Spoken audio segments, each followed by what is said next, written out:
Bore welcome everyone to this Digital Health and Care Wales Programme Delivery Committee meeting. Before we get started, I'd just make a couple of notes. Committee members won't always be looking at the camera. We have papers that are probably on a different screen, and we'll from time to time be looking at those. We're planning on taking a 15-minute break. At the moment, that's actually scheduled for after section 4, but I might choose to try and bring that forward. I don't plan to do introductions up front, so could I ask colleagues to introduce themselves when they first speak? And with those notes, I'll now proceed to the agenda. With regards to apologies for absence, I've not received any. Chris, I'm aware you need to drop off for an hour at 10:30, and Sam Lloyd and Alison Maguire will join us for the appropriate slots on the agenda where they're the speaker. With regard to declarations of interest, I've received none in advance. Can I just check to see if anybody's got anything related to today's agenda that they need to bring my attention to? Right, can't see anything. So with that, we'll move on to the consent agenda. I've received no comments sent prior to the meeting. So could I just check before we quickly go through each item and either approve or note to see if anybody wants to raise anything? No, okay, in which case we're being asked to approve the minutes of the last meeting, but the full set and the abridged set. Can I just check to see if anybody's got any amendments or comments they wish to make before we approve them? Right, can't see anything, so we'll take it that the minutes are approved. The forward work plan is there for our noting, so I don't propose to dip into that. And we've got the last item on the consent agenda is 2 internal audit reports, which have already gone to Marion's Assurance Committee. One's on the National Data Resource and the other's on our programme management activity. Those reports are there for us to note. And I'll just ask again if there's anything anybody wants to raise on those before we proceed. Right, okay, so those 2 reports are duly noted. Let's move on to the main agenda. The first item on the main agenda is the action log, and there are currently no outstanding actions on the public action log. So we'll move on to item 3.2, which is the escalation status update. This is a verbal update, and for this I'll hand over to Chris Darling. Thank you, Chair. Chris Darling, Board Secretary at DHCW. I'm just going to give a verbal update. I know board members will be aware of our escalation status, and we've had a couple of sessions. I'm not going to go through things that we've been through previously, but I am going to just update on some of the actions that have taken since the last board meeting. So since being placed into enhanced monitoring, so level 3 escalation, specifically relating to major programmes, we met with Welsh Government, the performance and escalation team, on the 14th of April. That was an initial discussion to understand the escalation framework and the criteria within which we've been escalated. So we had previously the letter from the Director General and Chief Executive of NHS Wales to Simon and Helen. This was going into a bit more detail on what was within the scope for our escalated status. I am meeting with the performance team again this afternoon, so the timing's slightly unfortunate that it wasn't just before this meeting. But the escalation plan that we went through on the 14th of April, we talked through what they had developed. We agreed a number of areas. We also agreed for some amendments and a number of areas where it was agreed that items would be removed from the escalation framework. We agreed with Welsh Government to work on the escalation areas and come back, which was what the meeting this afternoon will do.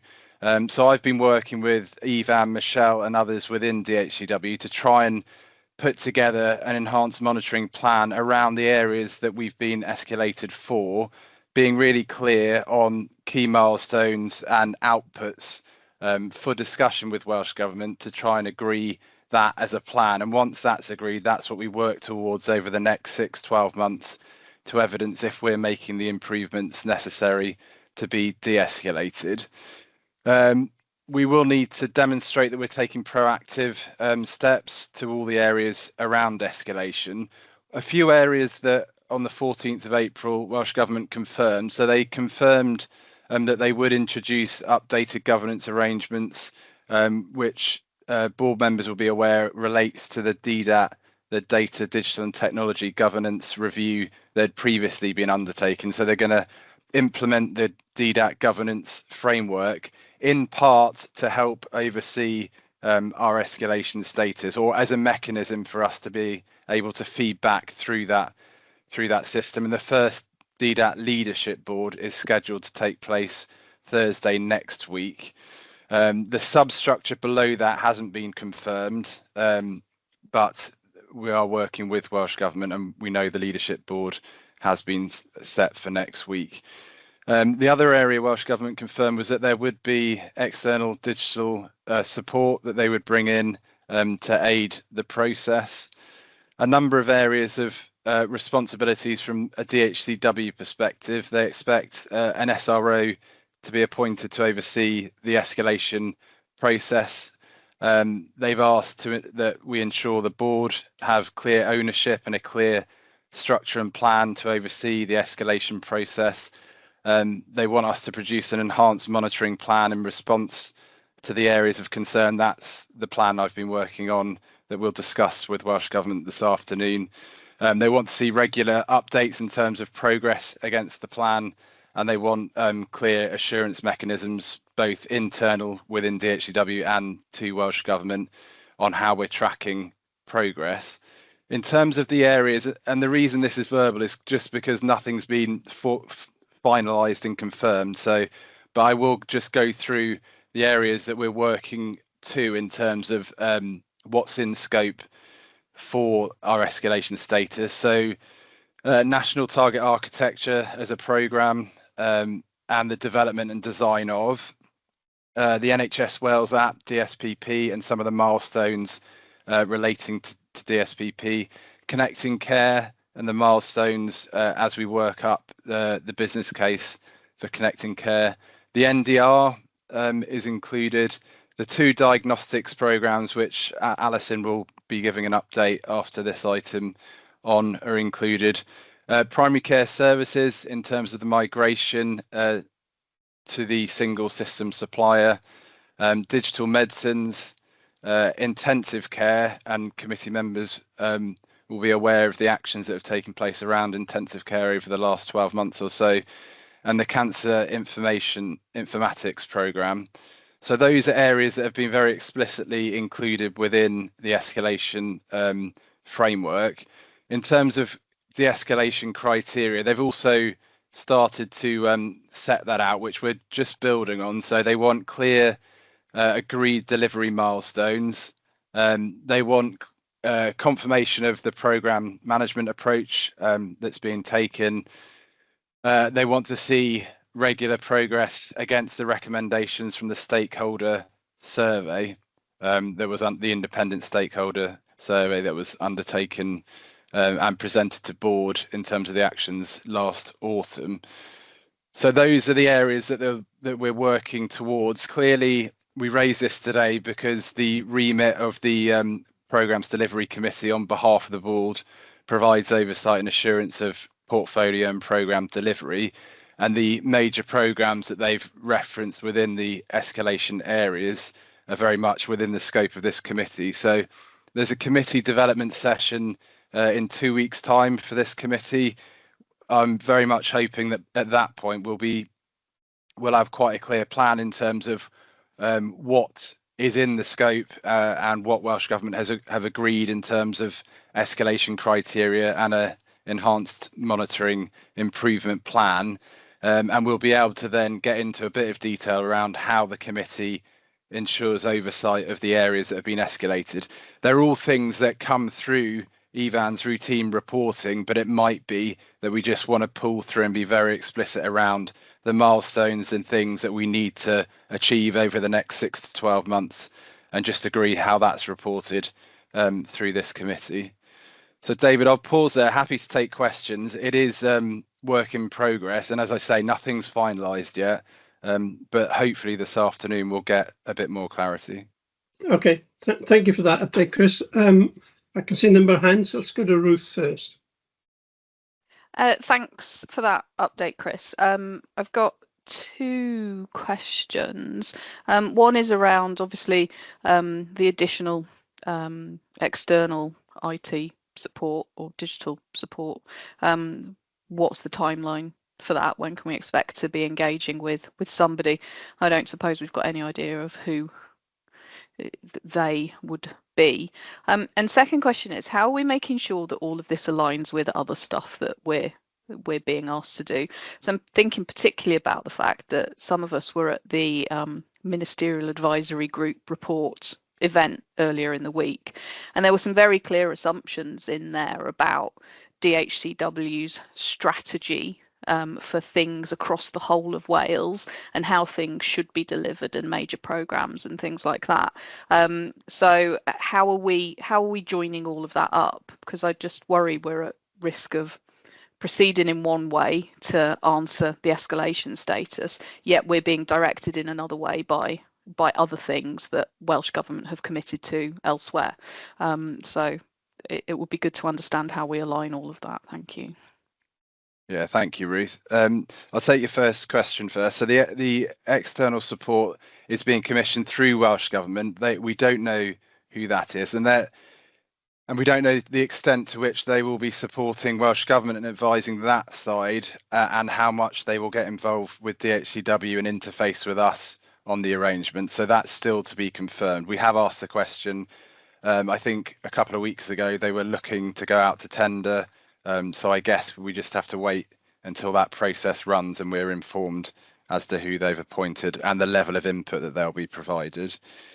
In terms of the bringing it all together, so one of the things I think we're acutely aware of within DHCW is to make sure we don't lose focus from other areas.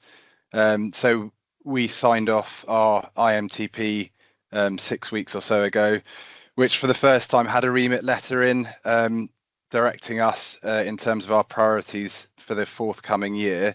So we're doing a reconciliation exercise of the remit letter and the IMTP against the escalation criteria to make sure there's consistency in what's included and the wording, the timeframes, etc. So that's one thing. We're also looking at the Ministerial Advisory Group for Performance and Productivity and the recommendations within that to make sure there's alignment there. The other thing we talked about recently was dependencies and how we're clear there are external dependencies with partners, what that means. I'm really keen, as much as possible, the enhanced monitoring plan is as much as possible things that DHCW can deliver ourselves without lots of dependencies. But given the nature of major programs and how federated they are, I think it's really important for us to make sure we do draw out where there are dependencies. And I think that's where the DDAC governance framework should help us, I'm hoping, because where there are key dependencies and we've got partners at a very senior level around the table, we can be clear what we can and can't do and where we need support from partners to take things forward.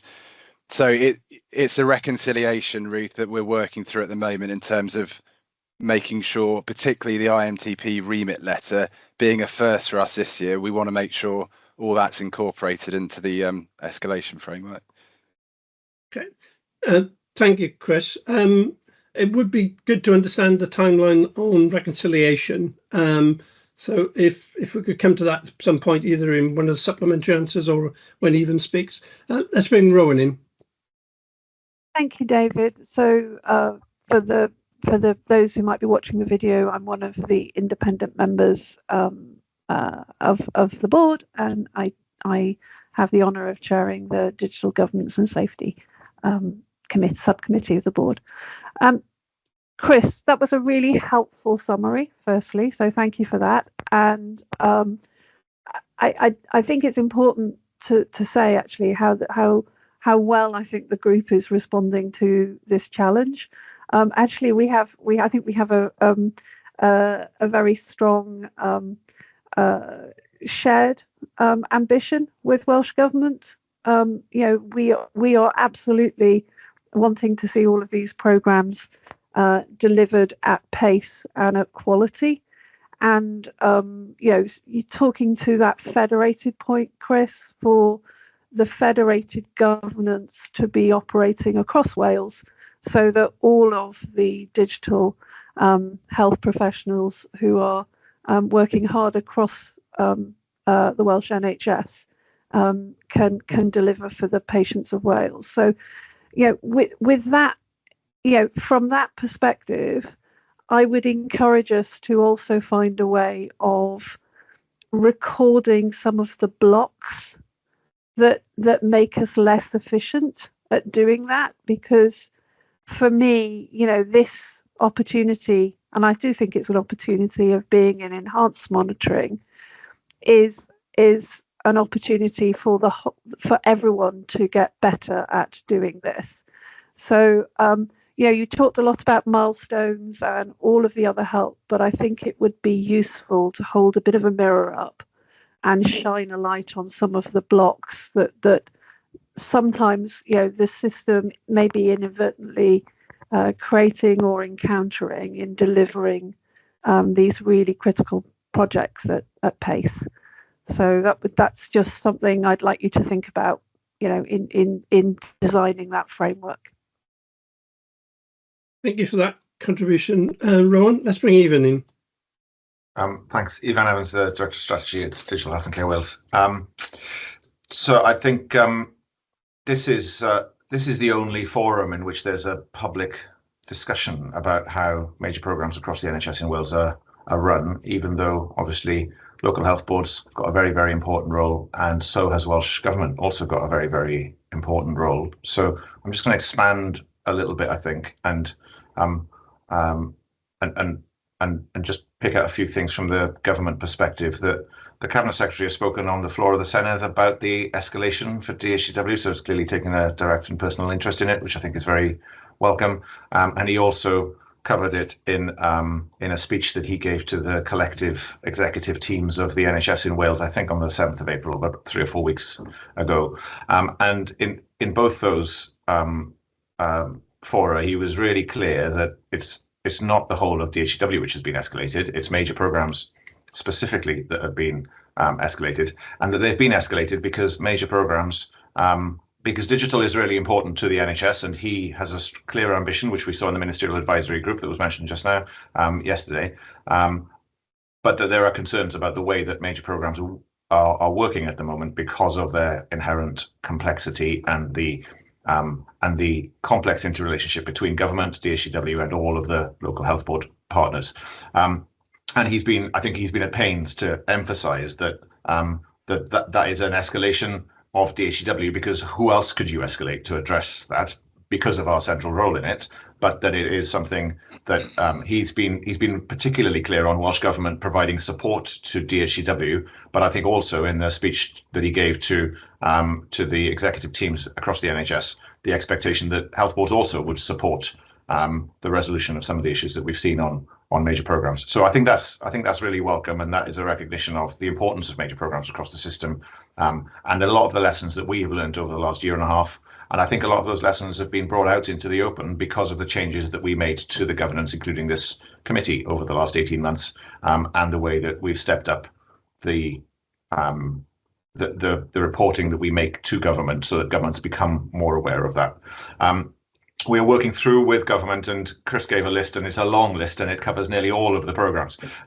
So a large part of what we're trying to do with government is to bring a programmatic approach. And I'm being careful in words there. We're not going to create a programme to de-escalate, but we're going to bring a programmatic approach, which means what is scope in particular, I think, is the key thing. The scope, the risk is that the scope creeps into the remit letter, into our regular reporting, into our IMTP, into whatever happens to come up over the next few months and everything else. So we're going to try to work with government to define a scope for the escalation and therefore the de-escalation, which is understood and agreed between us, and which we can then hold to and work through in a procedural, a methodical way over hopefully a 6 months type period, with an understanding of what we need to do, what government needs to do, and what our partners need to do. And I think that's absolutely the right approach. And I know Chris is leading that work for us.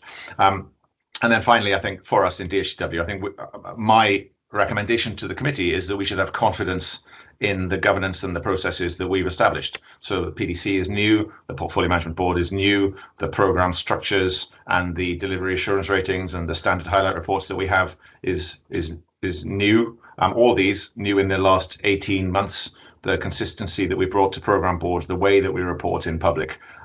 So we should have confidence in it to the extent that that's what we should use to manage our escalation and de-escalation process, as opposed to setting up a whole new framework alongside and parallel and in addition to what we have. I think government agrees and supports that approach, so that whoever they appoint as external support will work with us through those processes. And there are some things that sit on top, like the DDAT Leadership Board. The first meeting of the Reset Leadership Board will meet next week, chaired by the Minister herself. So that's outside of DHCW, but doesn't replace, and it's not going to have a whole structure alongside us. So there is a lot of work to do over the next 6 months. But I think my advice and recommendation to the committee is that we've got the mechanisms and we've got the structure that we need to manage that. There was a question about reconciliation. So just briefly, this is the reconciliation that we discussed at the SHA board at the end of March. It's the remit letter milestones, of which there are 70 or 80, reconciled against the 400 plus milestones that we've got in our IMTP. Ruth Chapman in the planning team is leading that work. We've met with government in April. There's another meeting tomorrow morning with the government team to understand exactly how we're going to work through the details of a quite complicated spreadsheet, but we're working from the same spreadsheet. We've agreed all of our principles and assumptions, so we're on the same page as government. We're currently thinking that we'll be through that process by the end of May. It's a little bit slower than we'd originally anticipated. That is because of I would say that's because there is a lot going on at the minute between the escalation and the remit letter. We will have had 3 summits. 3 ministerial summits in a month, between the CAPSEX and the Ministerial Advisory Group earlier this week, and a digital summit which is coming up next week. So that obviously is keeping the digital policy team in government very, very busy as well. And there has been some turnover of the staff and the people in that digital policy team, which is putting a bit of a pressure on things at the moment. But that's what we're working to at the minute, is the end of May to confirm the whole set of change controls that will then play back into our IMTP. Great, thank you, Evan. Marion. Diolch Cadeirydd. I'm Marianne Wyn-Jones. I'm an independent member on the DHCW's board, and I chair the Audit and Assurance Committee. Just like to thank Chris and Ivan as well for elaborating on the escalation process. Mine is a point of clarification, perhaps building on Ruth's opening comments about alignment. We heard very clearly from the Ministerial Advisory Group earlier this week. One of the key recommendations there was to bring clarity and focus, and to I guess to condense some of the performance and accountability meetings in one monthly forum. I'm keen to get a sense, Chris, if you think that this is going to be a parallel process of de-escalation, or whether it will be brought in to those monthly performance and accountability meetings. Thanks, Marion. Thanks for the question. I think IQPD, the Integrated Quality Delivery and Improvement meetings that we currently have monthly with Welsh Government, the indication from the meeting on the 14th of May with Welsh Government colleagues was that part of that mechanism, that meeting, would be used to track and monitor escalation going forward now. So we've got our first IQPD meeting since being escalated on the 14th of May. The first half an hour or so of that meeting will focus solely on escalation and then go into the routine areas that we would normally cover. Now, the routine areas we would normally cover will include areas that we're escalated for. So I think doing it through that mechanism should help ensure it does dovetail. And I think there is the DDAC governance review and the recommendations and arrangements, I think a big part of that was to try and simplify, ensure clarity on roles, responsibilities. So I think the introduction of that governance arrangement will help as well. So hopefully that answers it. And then internally, so that's from an external perspective. Internally, we've discussed, haven't we? And I know Simon's keen that we don't try and add on lots of additional mechanisms. We use the existing board, this committee, and the infrastructure that we have in place. So that's what we're thinking internally. But it is difficult until the framework's been confirmed and the scope's 100% agreed to completely agree those mechanisms. Thank you, Chris. That's helpful. Okay. Chris, it would be helpful if that was in place before we had our development meeting for this particular committee. Is that going to, is the timing likely to work? Yes, yeah. So we'll have, even if it's that everything isn't finalised, we'll have all the documentation presented and we'll go through it because it's developmental in nature. Even if it's not finalised, I think it's still well worth going through everything, governance arrangements, the criteria, how we track it, monitor it, the milestones, what we know. And we'll just be very clear if there are areas that we're still waiting for confirmation on at that point. And hopefully there won't be many, if at all. Great. Okay, fine. I can't see any other hands, so I just wanted to make a couple of comments myself. Even I share your confidence that this committee is doing the job that it was intended to do, but we should take a look at the escalation, the framework, during our development session to see if there's anything more that we could be doing in order to improve things going forward. And it's good to see that we've got some more detail now on the major programs that are in scope. I still, not for discussing now, but to note, I still have a little bit of confusion around the element related to NDR data. I've had a couple of email exchanges with Even. It would be helpful to get into the detail of what the escalation is for in order that we can actually address that. I'm still a little bit confused, if I'm honest, with what's been escalated. The fact that we had an internal audit that came up with some observations, but the detail around that would be helpful. Even, do you want to come back in on that? Yeah, I think I'll pick that up now under escalation rather than in the NDR update report, if that helps. Shall I, David? Yep. So the escalation refers to data flowing into the NDR, and I think that over the last 3 or 4 months, we've seen a much stronger posture from government about their expectations that data should flow from existing systems. Both, and I think flow in this context means both flow and migrate, as in permanently move from the old infrastructure to the new infrastructure. And there's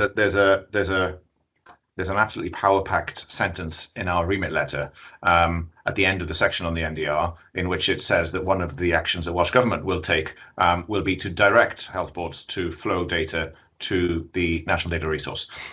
So I think this comes back to it's an escalation of major programs, and there's no entity that you can escalate. You can't escalate the whole of NHS Wales because it doesn't exist. You can only escalate DHCW realistically. So the escalation, our interpretation is that the escalation is not of the programme itself, which of course has been chaired by Mike Emery, the Chief Digital Officer in Welsh Government for the last 4 or 5 months. And that's why we've had a reasonable assurance from the internal audit report of the programme and how the programme is operating. It's an escalation, I suppose, right, of NDR in the broader sense of is the data flowing? Because the flow of data that is supporting health boards and indeed DHCW itself to push data from existing systems into the NDR is not currently in the scope of the programme, not in the original scope of the programme. So we're bringing elements of that into phase 4, and that'll be part of the discussion with Welsh Government, is about how to strengthen that. And I'll give a quick update later on when we do get to the NDR about the funding arrangements and the funding letter arrangements and how local funding is flowing through the NDR programme, which again might be an opportunity to address some of this. Thanks, that's helpful context. Rudian. Thank you, David. I just want to make a sort of wider comment on the engagement and what perhaps the mood music is about the NDR, David. when we engage with the health boards. There's this. There are some myths, I think, that we perhaps collectively could work harder to dispel. The why, the narrative about why use it. I think we're quite clear about the benefits, but I think potentially we need to sell that more to the wider service. The how, and when I mean the how is the technical dependencies on both sides, those that are for essentially throwing the ball and those that are catching the ball, and everyone understanding which balls are coming in which order and why. And then the who has the responsibility to make it happen within organisations. And I think across Wales, that's a bit unclear. So I welcome a focus on how we get information into the NDR and the CDR. And I think we have more work to do to explain to the wider service the why, the how, and the who. Thanks. Okay, thank you, Rydian. That's helpful. Rowan, last point, and then we'll move on. Yeah, thank you, David. And I just think Rydian made a very important point there, that there is both technology aspects to this, but there's also policy and that wider governance of that we are operating in across Wales with our partners outside of DHCW to deliver these projects. So, going back, Chris, to probably on my comment, I'd just say not just blocks, actually the enablers to help make it happen, because I think Rydian did quite a nice job of highlighting that. Yeah, Chris. Thanks. Sorry, David. I was just going to respond to Rowan because I was going to thank her for her comments earlier and just say I will build that into the programme. I think blocks, enablers, and areas of education and awareness. I think one of the things we discussed yesterday was commercial arrangements, commercial options for some of the major programmes, and particularly with Michelle and Alison on the call, we're about to go through the diagnostics programs. I think there is a lot of learning, and sometimes it is just awareness of implications that you make around commercial decisions. As an example, at the outset, that has big implications further down the line for the system, but that might come through the presentation that's coming. Great, thank you, Chris. Right, let's move on to the next agenda item, which is the major programme scoring. Even we're back with you for this one. Yep. Thank you, David. So I'll work on the basis that everybody's read the paper. It's quite a succinct and clear paper, and I'll just very quickly skate through. It's part of the terms of reference of the delivery committee that we review the scoring of major programs at least once a year. In practice, we've done that a little bit more often, and the paper recommends that we continue to do that as new programs spin up, if you like, that we should score them, and if we need to in year, we would bring them into the major programs classification. The meaning of the major programs classification is that any program designated as such is routinely or regularly reported at every programs delivery committee, and the tail or the longer tail of non-major programs, which we've called standard programs in the paper because we couldn't think of a better description, they would be reported in the same way if they were in a red status or they needed to be escalated for an alternative reason. And I think it was in the meeting in the autumn that the delivery committee agreed that mechanism. So the team have rescored all of the programs. So on this basis that we would do this at least once a year and take a full sort of reset view on it. The outcome of which is that there are 2 new programs that have been designated as major programs. Not a surprise to anybody, and they're not, they're familiar in that they are Connecting Care and the Cloud Transition Program. And it feels right that those are large, major, important things. So it gives us confidence that the scoring is working as we would expect that scoring to work. We've got another 2 programs that are kind of new but not new. Previously, digital medicines was reported as a single consolidated program. We've broken that digital medicines out into 2 key elements: EPS, the primary care electronic prescription service, and EPMA, which is the e-prescribing medicines administration and the shared medicines record. And we're managing those also as 2 programs now within the organisation. So they are not new, but they do add one to the tally, I suppose. And then we've got another 2 programs that are in closure, cancer and the WPAS Bridgen transition program. So they've fallen below the scoring, but because of the phase in their lifespan, we're suggesting that we should continue to report those here, even though they're not major programs, just to keep an eye on their closure, because cancer particularly has been a long-standing program, and we think we should keep an eye on it. And then finally, we've got 3 programs that are currently in a kind of paused space. From a program perspective, it doesn't necessarily mean that there's no activity, particularly WICIS, which Michelle will give an update on later. But from a program perspective, they're paused. When they unpause or close or whatever, we'll rescore them. And then if they're over the threshold, they'll be included in the major list. If not, then they'll become standard programs. And then finally, we've got a tail of new programs in a future pipeline. We've just advertised that a little bit. That again is in the paper, of programs that we can see coming down the track. They don't have timetables on them yet. And if we look at target architecture, for example, we're managing the target architecture work as a project for the time being. And part of the project's work will be to develop the strategic case and the program plan. And if it will become a program, I'm sure, but exactly when and how, that's what the project will determine.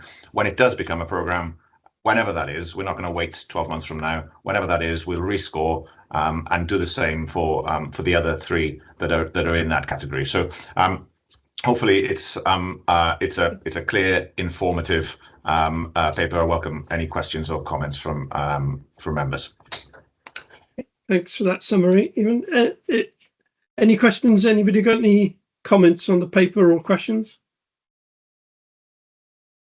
No, thanks, Ewan. It was fairly straightforward. It's a routine thing that we have to do, as you rightly pointed out, and there are no surprises in terms of the outcome that you've nicely summarised for us. So if there's nothing else, let's move on to the main part of the agenda, which is the deep dive into 2 of our major programmes. I'll briefly hand to you, Ewan, but I'm sure you can bring in Michelle and Alison for the bulk of the content on the next 2 items. I am going to do my usual outside centre, flick the ball very deftly straight on to Alison Maguire, if that's okay. Yeah, good morning, everyone. My name's Alison Maguire. I am the Diagnostics Programme Director for DHCW, and that covers 2 of the programmes this morning, which is LIMS 2, the Pathology Programme, and RISP Radiology. So I'll just go through. I'm not sure if I'm presenting or Belinda is, but I can pull it up if that's... do that. If I just go through, so we've got LIMS 2 as we're badging it, just a reminder on LIMS. So we had delays with the selected supplier when we went out to procurement, and as a result of that we had to evoke the contingency plan, which was extending the contract with our current supplier. What that has meant is we've had to condense 4 years of activity into 2 years, which is quite a stretch, as you'll find as I go through this presentation. And consequently, as a result of this, both LIMS 2 and the radiology programme are now running concurrently, and that has put significant pressure on resources across NHS Wales. And just another note, these are multi-year programmes, they're complex programmes, there's a lot of configuration testing and build, so that's why they're roughly lasting a number of years. If I move on to the next slide, so this is just a reminder of where we are with LIMS 2. So the programme was actually established in November 2017. But as we note, as a result of the delays with the supplier, we moved to the new supplier, and that's why we're in the contingency plan. So if I take us more to this year, to January 2024, so we've delivered the product is there, the base product is there with all the national configurations on the product. Where we're in now is what we call user acceptance testing. What's happening with user acceptance testing is what we found is there are a number of defects that have been identified because of the complexities of the system, and as a result of that, the user acceptance testing didn't complete when we expected it to in November. So as a result of that, we've developed a mitigation plan. And as part of that mitigation plan, we've extended the user acceptance testing phase, and that is the phase we're in at the moment. What that has meant is that it has pushed out the deployments, and we are looking at the approach to the deployments. We may have to change our deployment approach. We've undertaken a number of deep dives recently across all the disciplines within the LIMS programme to ascertain when each discipline will come out of user acceptance testing, and following on from that we can validate the system and go live.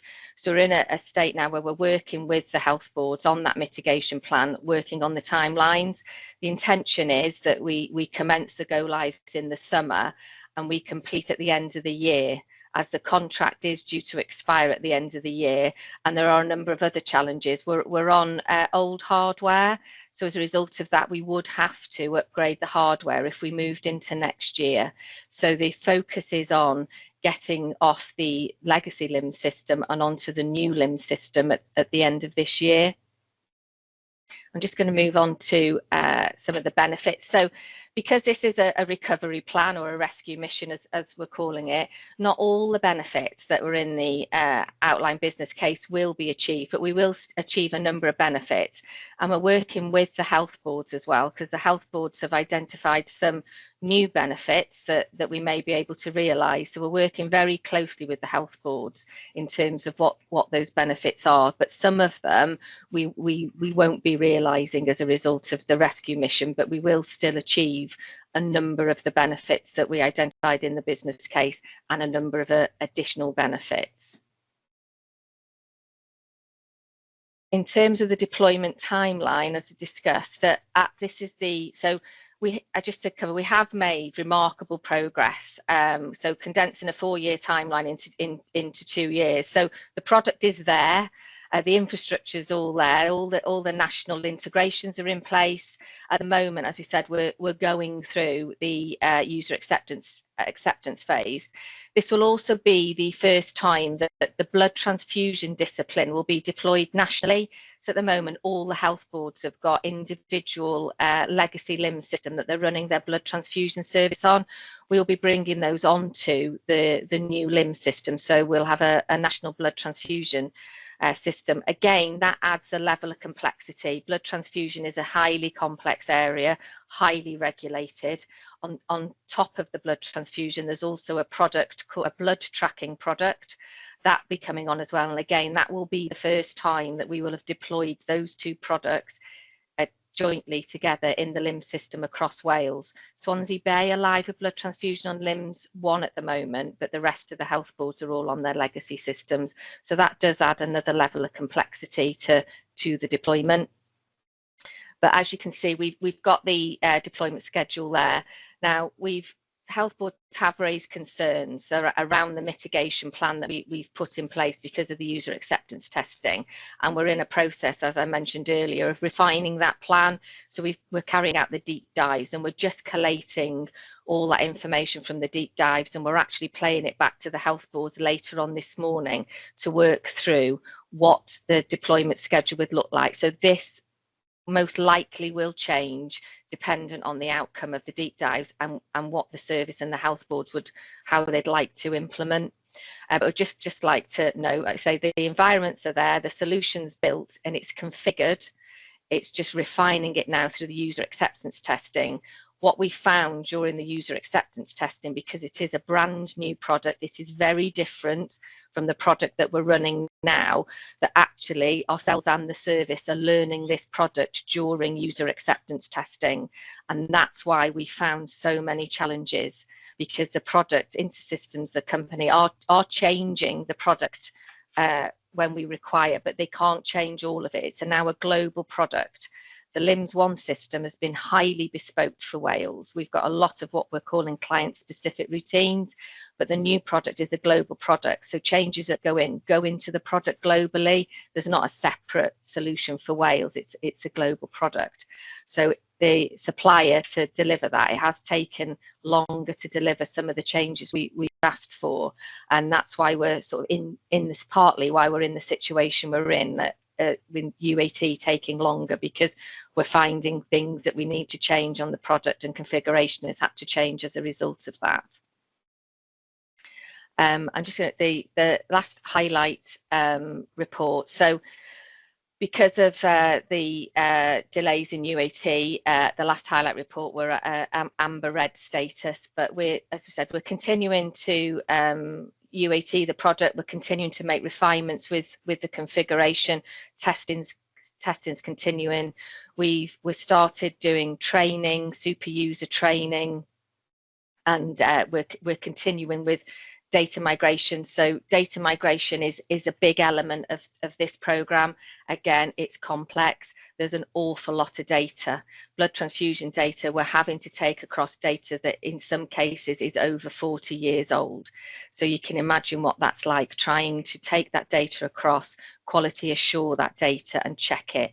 So the data migration piece is a key element of this program, and it is challenging. There's a number of iterations. Health Board have to do a lot of testing, and some of this data is going live into the new product, and some of it will be sitting in a later a legacy data repository for health boards to access when they need. But the live data going into the product is the one that's very challenging because of the testing involved. And as noted, we're developing a mitigation plan to get us live by the end of December. In terms of the key risks, one of the key risks is the delay in implementation. Hence why we're putting a mitigation plan, because we really need to be off this product by the end of this year. One, contractually, and secondly, the infrastructure and the general cost to NHS Wales. So we're looking at that contingency plan. Another challenge for us is resource. So there's limited specialist resource across Wales to do this complex work. Health boards and the service are running a service as it is now, and there's not dedicated resource out in the service to be able to do this work. So they're managing it across their day jobs, and this is proven particularly challenging for the health boards. So that's another reason why we're in a mitigation plan. The other element, which I noted before, is due to the delays in LIMS, we're now working concurrently with the radiology project. So we're tracking each other now in terms of where we are. So we were both in SIT, we've both started UAT, and the deployments are going to run concurrently. Now, the health boards are not going live at the same time with their RISP and LIMS, but it's pretty close. And it means across NHS Wales. So NHS Wales now is going to be implementing two very big programmes in the same time frame. So across Wales, we'll be putting pathology in and radiology in that same timelines. So that's one of the other risks. And then with the stabilisation period for LIMS, we've had to cut down the stabilisation period once we go live with the first product. So there is some concern around that. So we won't have as much time if there are any issues before we move on to the next deployment. I'm just going to pause there for a moment in case anybody's got any questions on LIMS before I move on to RISP. Thanks, Alison. I can see a few hands up. Let's go with Ridian first. Thanks, Alison. Oh no, sorry, it's Rowan. Sorry. I concede to Ridian. Let's Ridian go first. Okay. There's some confusion about the order, and in fact, that's one of the things about major programs, isn't it? You think you're going first, and then you find out you're not going first. Okay. For many reasons. So a couple of comments I wanted to make. First one is personal thanks for the leadership of this team. I think cool, calm, and collected, and attention to detail. So that's excellent. My comments would be a reassurance to the clinical community regarding the availability of pathology services. I mean, you just cannot deliver safe care without it, and particularly the electronic test requesting and the results notification and acknowledgement. So we're sort of changing the middle bit, but really for a user like myself, when I'm requesting a blood test, I'm not really seeing the LIMS. I'm not really interested that much, am I, Alison, on what the system is? I just need the thing to come back to me as soon as possible so I can help the patient. I would make a comment that this is a program which we've caught and that disaster recovery. I think it's really important, when this lands and everyone sort of gets off the plane, we can have a reflection on how did this actually happen, and why did a major digital program like this not start with a major digital organization? And maybe we should be thinking about that when we're looking at programs such as digital cellular pathology. And there are some lessons to take forward in that. And then finally, a little plea. It's always when the public are potentially watching, blood transfusion, blood donation. It's a really good thing to do. It saves lives. It's a scarce resource. And we really need people to come forward, particularly those universal donors, the typos. And my final comment is data is important for the longevity of care. And if we've learned anything from the infected blood inquiry, the ability to track from vein to vein is a key part of safe care. Thank you very much, Alistair. Okay, thank you, Rhaglenni. Rowan. And as a recipient of blood at a very critical time in my childhood, I'm only here because of the generosity of donors who step forward. So thank you to all of them, just building on what Rhaglenni just said. Alison, you have done an amazing job. I've been so impressed with you and the team since we've picked this one up. There is as Rhaglenni has just said, these services are critical. How confident can we be that there's a lot of unknowns that we are sort of managing through the delivery of this process? As you say, it's a new product, and we're trying to provide the best solution and value for money along the way. We talked about the challenge that rolling limbs and wrist out very near together would put on resources within health boards. And obviously, how you resource different aspects of the procurement, the configuration, and then deployment sits not just within DHCW, it's across the wider health boards. Is there anything else that we could be doing to ensure that the right resourcing levels are available for this critical deployment phase? Would be the key question that I'm asking, because the risk mitigation is or the potential risk here is quite high. For me, I think it's about priorities. As we noted before, the resource we need to do this is highly specialist. As you say, these are critical programs. I mean, one of the reasons why I think it's taking longer is the rigorous quality that's been put into it by the service and by all the organisations. So to me, it's about priorities. Across NHS Wales, look at our priorities and say, what must we do? We must do pathology. We must do radiology. Are there any other programs or any other initiatives out there that could actually wait? Because as you know, if we don't get this right, it's going to be a real problem to the NHS. So that would be my request to all NHS services. Please look at your priorities and prioritise these programmes. And I know it's really difficult because there's a lot of pressure on, but when you've got finite resource and it's very difficult, you can't just easily get resource in. The only route for me is prioritisation. So that would be the request. Look at the priorities. Yeah. Thank you, Alison. I agree with that. Rhaglenni, your hand's still up, but I think that's a legacy. Marianne. Thank you, Chair, and thank you, Alison, for a very clear update and well done on the successful work that's been done to date. It is indeed impressive. You described this programme as a rescue package, one that we've inherited. You also described this programme as a global product, and you went on to explore and highlight some of the many reasonable requirements that we are requesting to this global product. I just wonder whether you have a sense of how unique our requests and our requirements are, and how far we are divorcing from presumably what would be a very reasonable and effective global product which we are purchasing. Thank you. Yeah, and that has been a challenge for us. We've had to do a lot of work on what is a must-have to go live, because as we said, this is a rescue mission. There's lots of all sorts of enhancements that could be done to the product, and what we're trying to do is say we need to get live with a safe system, but the enhancements can come later. So that has been a challenge for us, because the service want to deliver the best product they possibly can.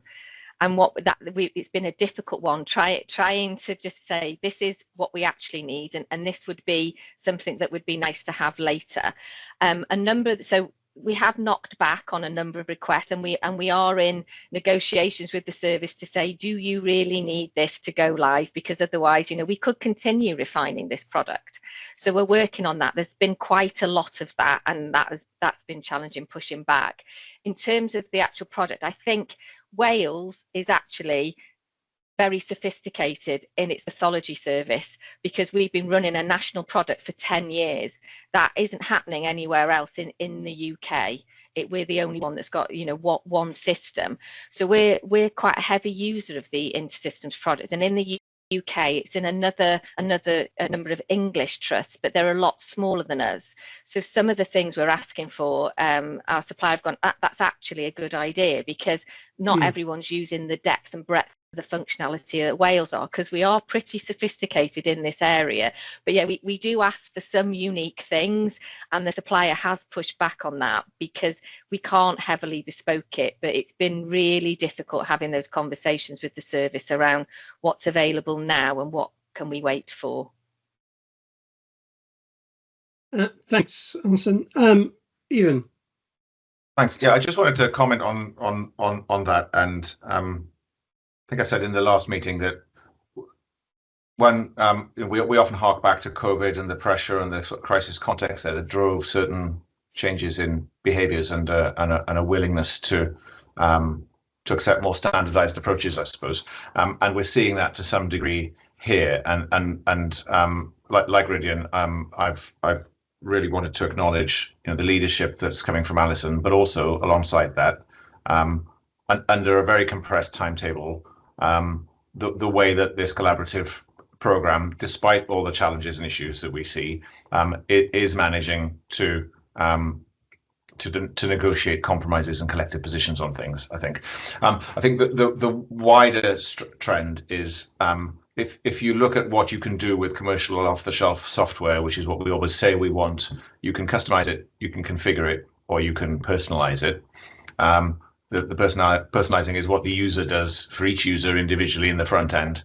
The configuration is stuff that was designed to be done in the system, and the customization is a change in the code.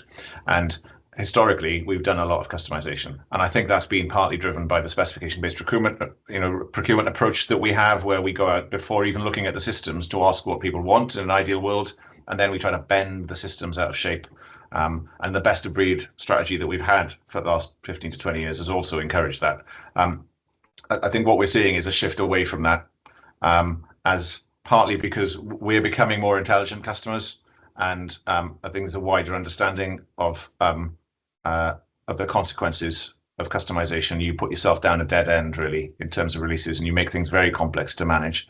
And secondly, because suppliers are starting to move on to common code bases in the cloud, and it's really hard to customize a common code base for lots of different people. You lose your common code base, and they want that because that's part of cloud delivery. So what we're seeing here, I think we're seeing in other solutions as well. I think it's very welcome. It moves us to a more modern architecture, but it's still hard yards, and it's still hard work. And this slide on the screen, one of the scariest bits is in the bottom right corner, that next year we have to start the program for the reprocurement of LIMS 3, which, because the current contract will expire in 2030. It's like a treadmill, painting the fourth bridge. It's a real challenge. We're going to have to look carefully at how do we go about that, because the costs involved are enormous, and the benefits replacing a system with another system which does something quite similar to what the first system does can be quite hard to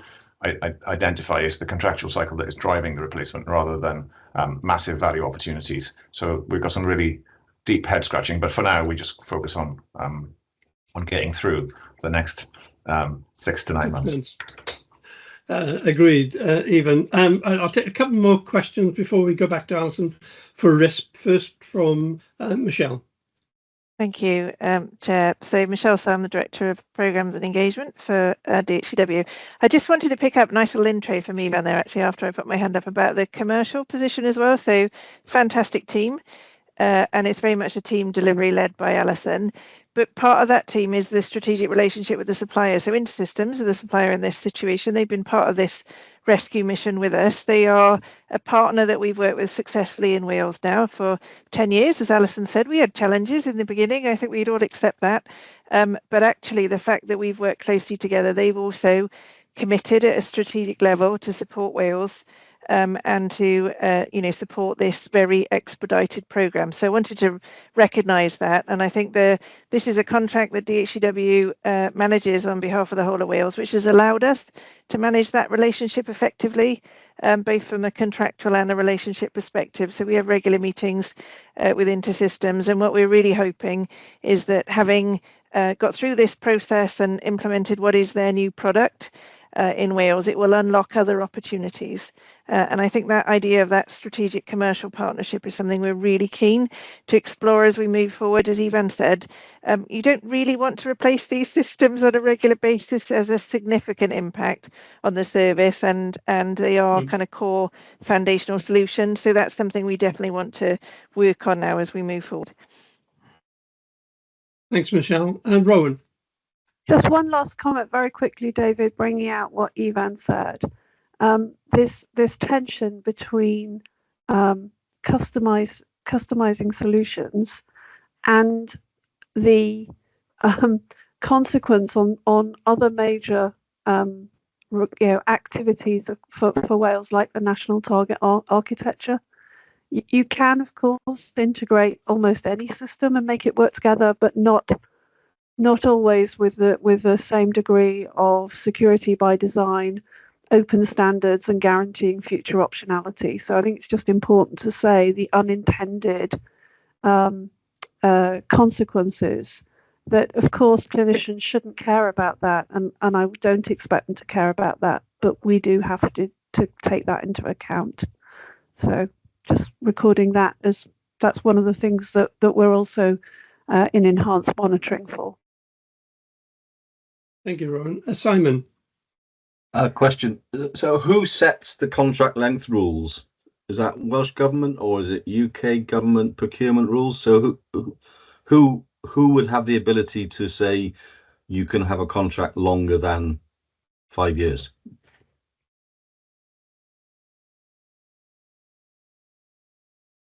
Michelle? Shall I have a go at that answer? Yes, please. So under the procurement rules, it is absolutely possible to have a longer contract, even under the new procurement rules. So I think there is a basis for us to be able to do that.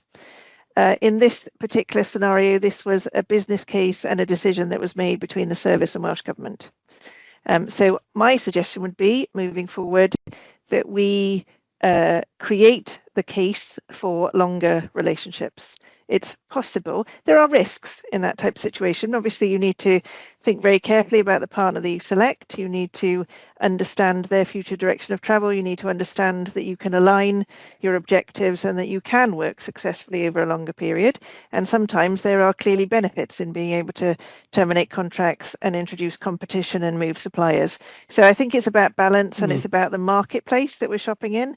As I said, I think diagnostics is a relatively stable market, and therefore it supports longer term contracts. In other areas, then perhaps that wouldn't be the case. So I think our job as a kind of lead digital organization is to help others to understand that market that we're operating in and to think about, you know, what's right in different scenarios. And as I say, you can tell I feel quite strongly in the diagnostic space. Longer is probably the way that we need to go, and we've been talking already to some partners, our current partners in this market, to think about, okay, how will that work going forward? some really good points there. Even one very quick point. Yeah, please. very briefly. I strongly agree with Michelle, and partly that's my learning over the last 3 years, and well, not just learning from Michelle, but from Alison, from the program team, and from all that accountability, but also from engagement with other 4 nations, particularly Ireland recently. And the reason I'm saying that is because that's changed my view a lot. There was a time 5 or 6 years ago when I was in government, there was a really strong drive towards agile delivery. There was a message coming from the most senior levels in government above me that digital contracts should never be longer than 3 years because we want to be agile, because we want to maintain flexibility in an open architecture, because things should be done using digital squads and using product teams. And I'm only mentioning that because there are still a lot of people who strongly believe that.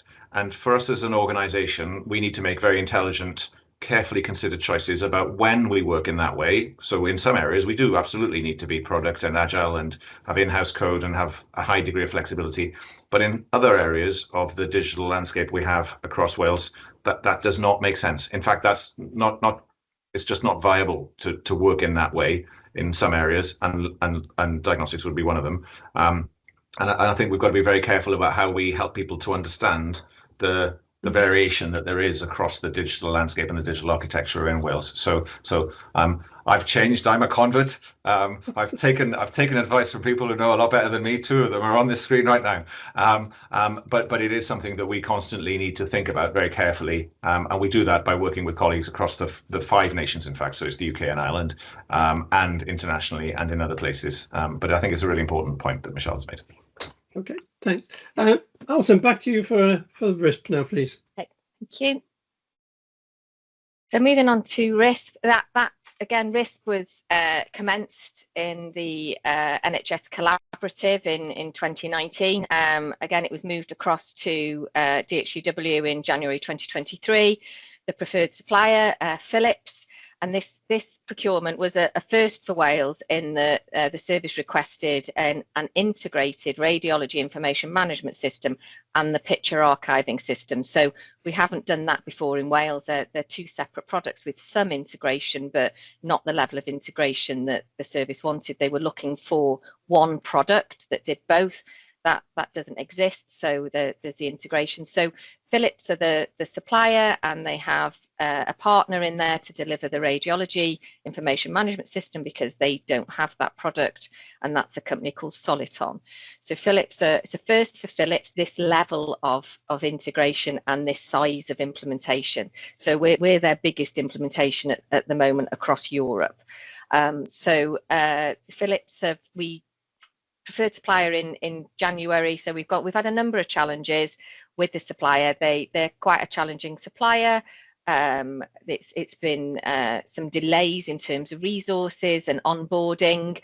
We always note, and we had that with pathology first time round, that onboarding a supplier, getting the team stood up is a big problem. And going back to Michelle's point, that's why we need to build these strategic partnerships with the supplier, because in pathology they know us.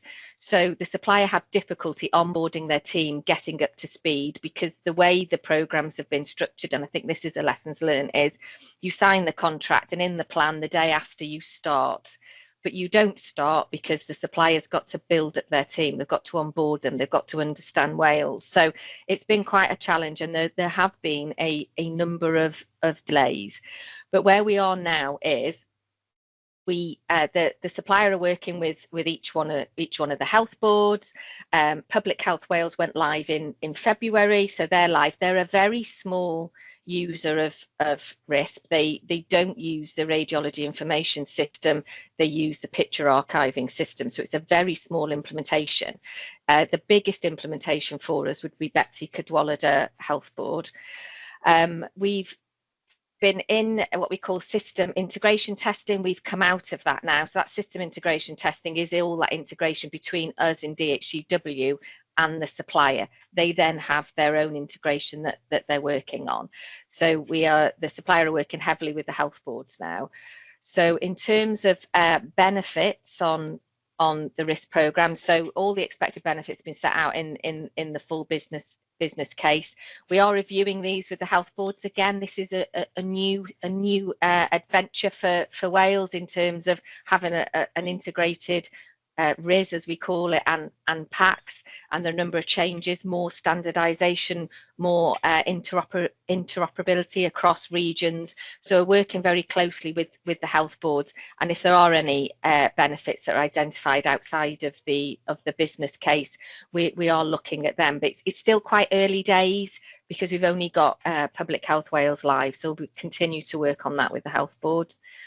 In terms of the deployment timeline, so Public Health Wales went live in February, and then PAWIS are due May. However, we're working with PAWIS now. There are a number of challenges at the moment in terms of what we're calling a global work list. So this is a work list across Wales. So this enables all the health boards to view each other's images across Wales. So no matter where you've had a scan, it doesn't matter where any of the health board could view it, because obviously people move across health board boundaries.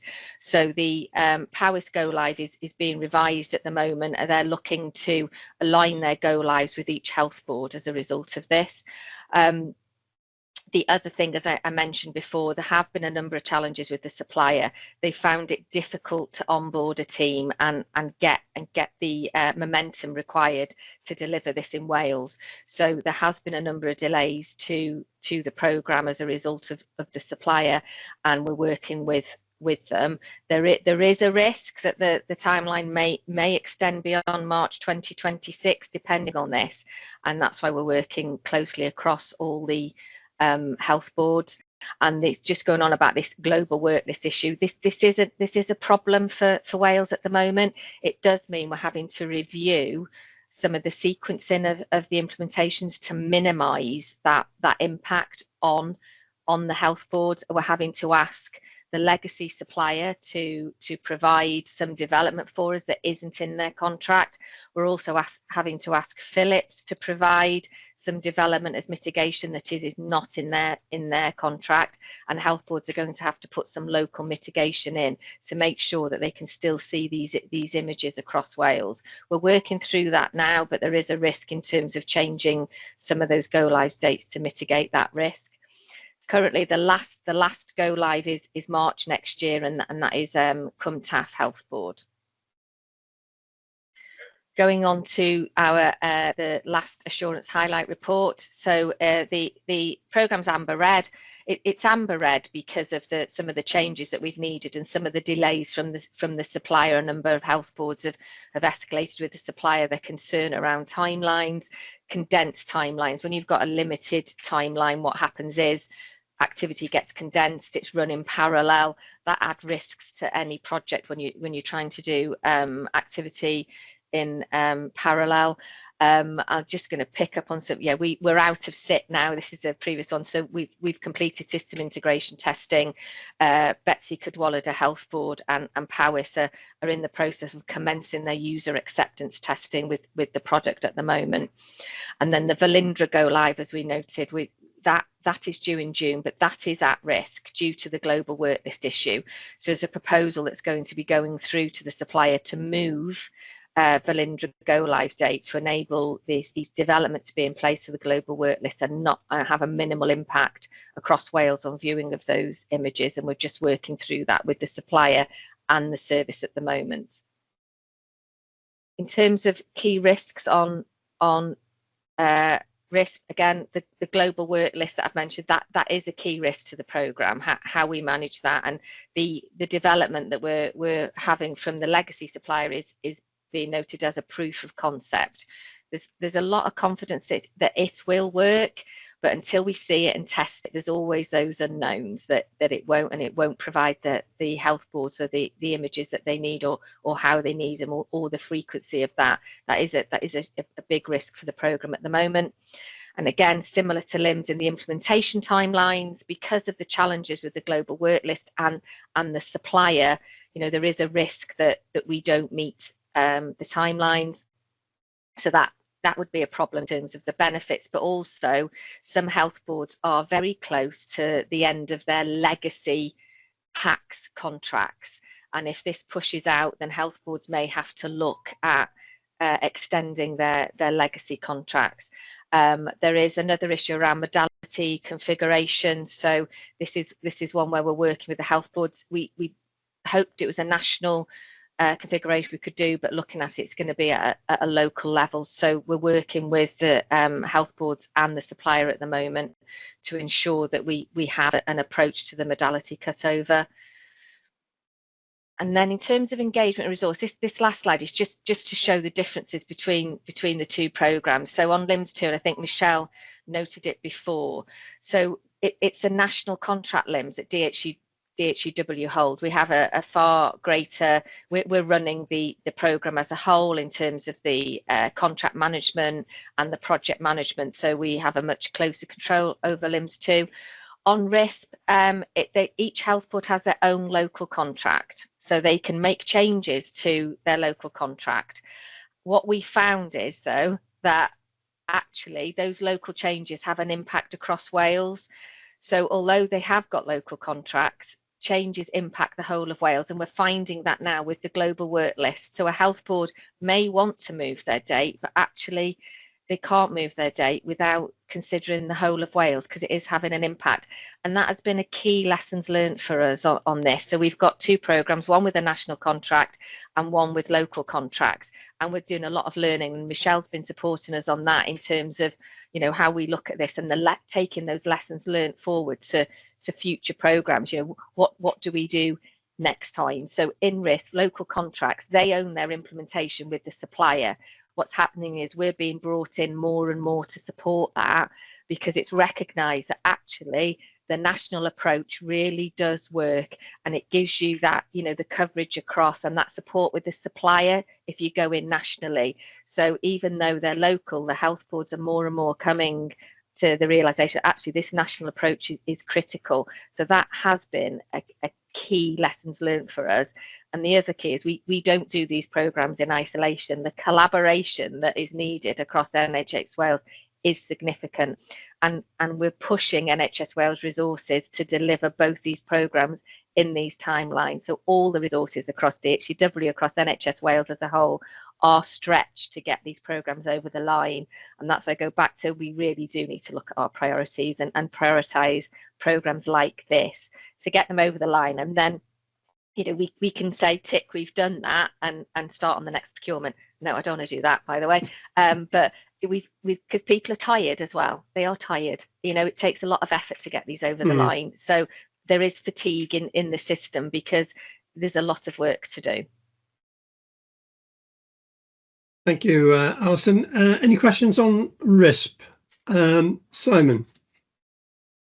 I mean, it's great that obviously images are going to be viewable right across the whole system in Wales. What are the implications where someone's care pathway crosses the boundary between Wales and England, Alison? I'd have to look at, I mean, there is, so one of the key ones, which is Powys, is Wye Valley. There's a lot of cross-border activity there. So Powys are having access to those. So where they've got a soft go live in June, and that is with Wye Valley. So across the border there, that's within Powys. And there is some movement between images across England, but it's limited, and it's not as sophisticated as what we've got in Wales, where you can view it without looking at another system. So the point of this is you're on one screen and you can look at multiple images across the one system. With that transfer, you've got to look into two systems. Okay, Evan? Thank you, David. So I got two comments or reflections, I guess. The first is just to pause and reflect on the sheer complexity of this. And I feel a little bit hesitant in making the point, because I remember a time, and I have been challenged many times in the past, well, you would say that, and it sounds as if it's some sort of justificatory, because people imagine that digital is a lot easier than it is. But I think the presentation and the slide deck that Alison has just given us really does bring to life the deep complexity of this. This is the largest implementation by Philips across the whole of Europe.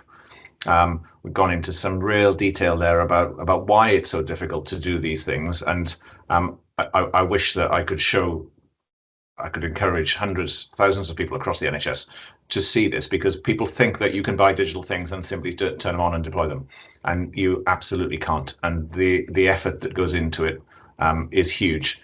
Even if you're in one organisation, it's tough to roll out a PACS and a RIS program together, and we're doing that across 11 organisations, and we're doing that on an accelerated and compressed timetable. So it is a credit to everybody who's involved. And the second thing that I wanted to just reflect on was the way that the slides and Alison are bringing out the lessons learned during the life of the programme.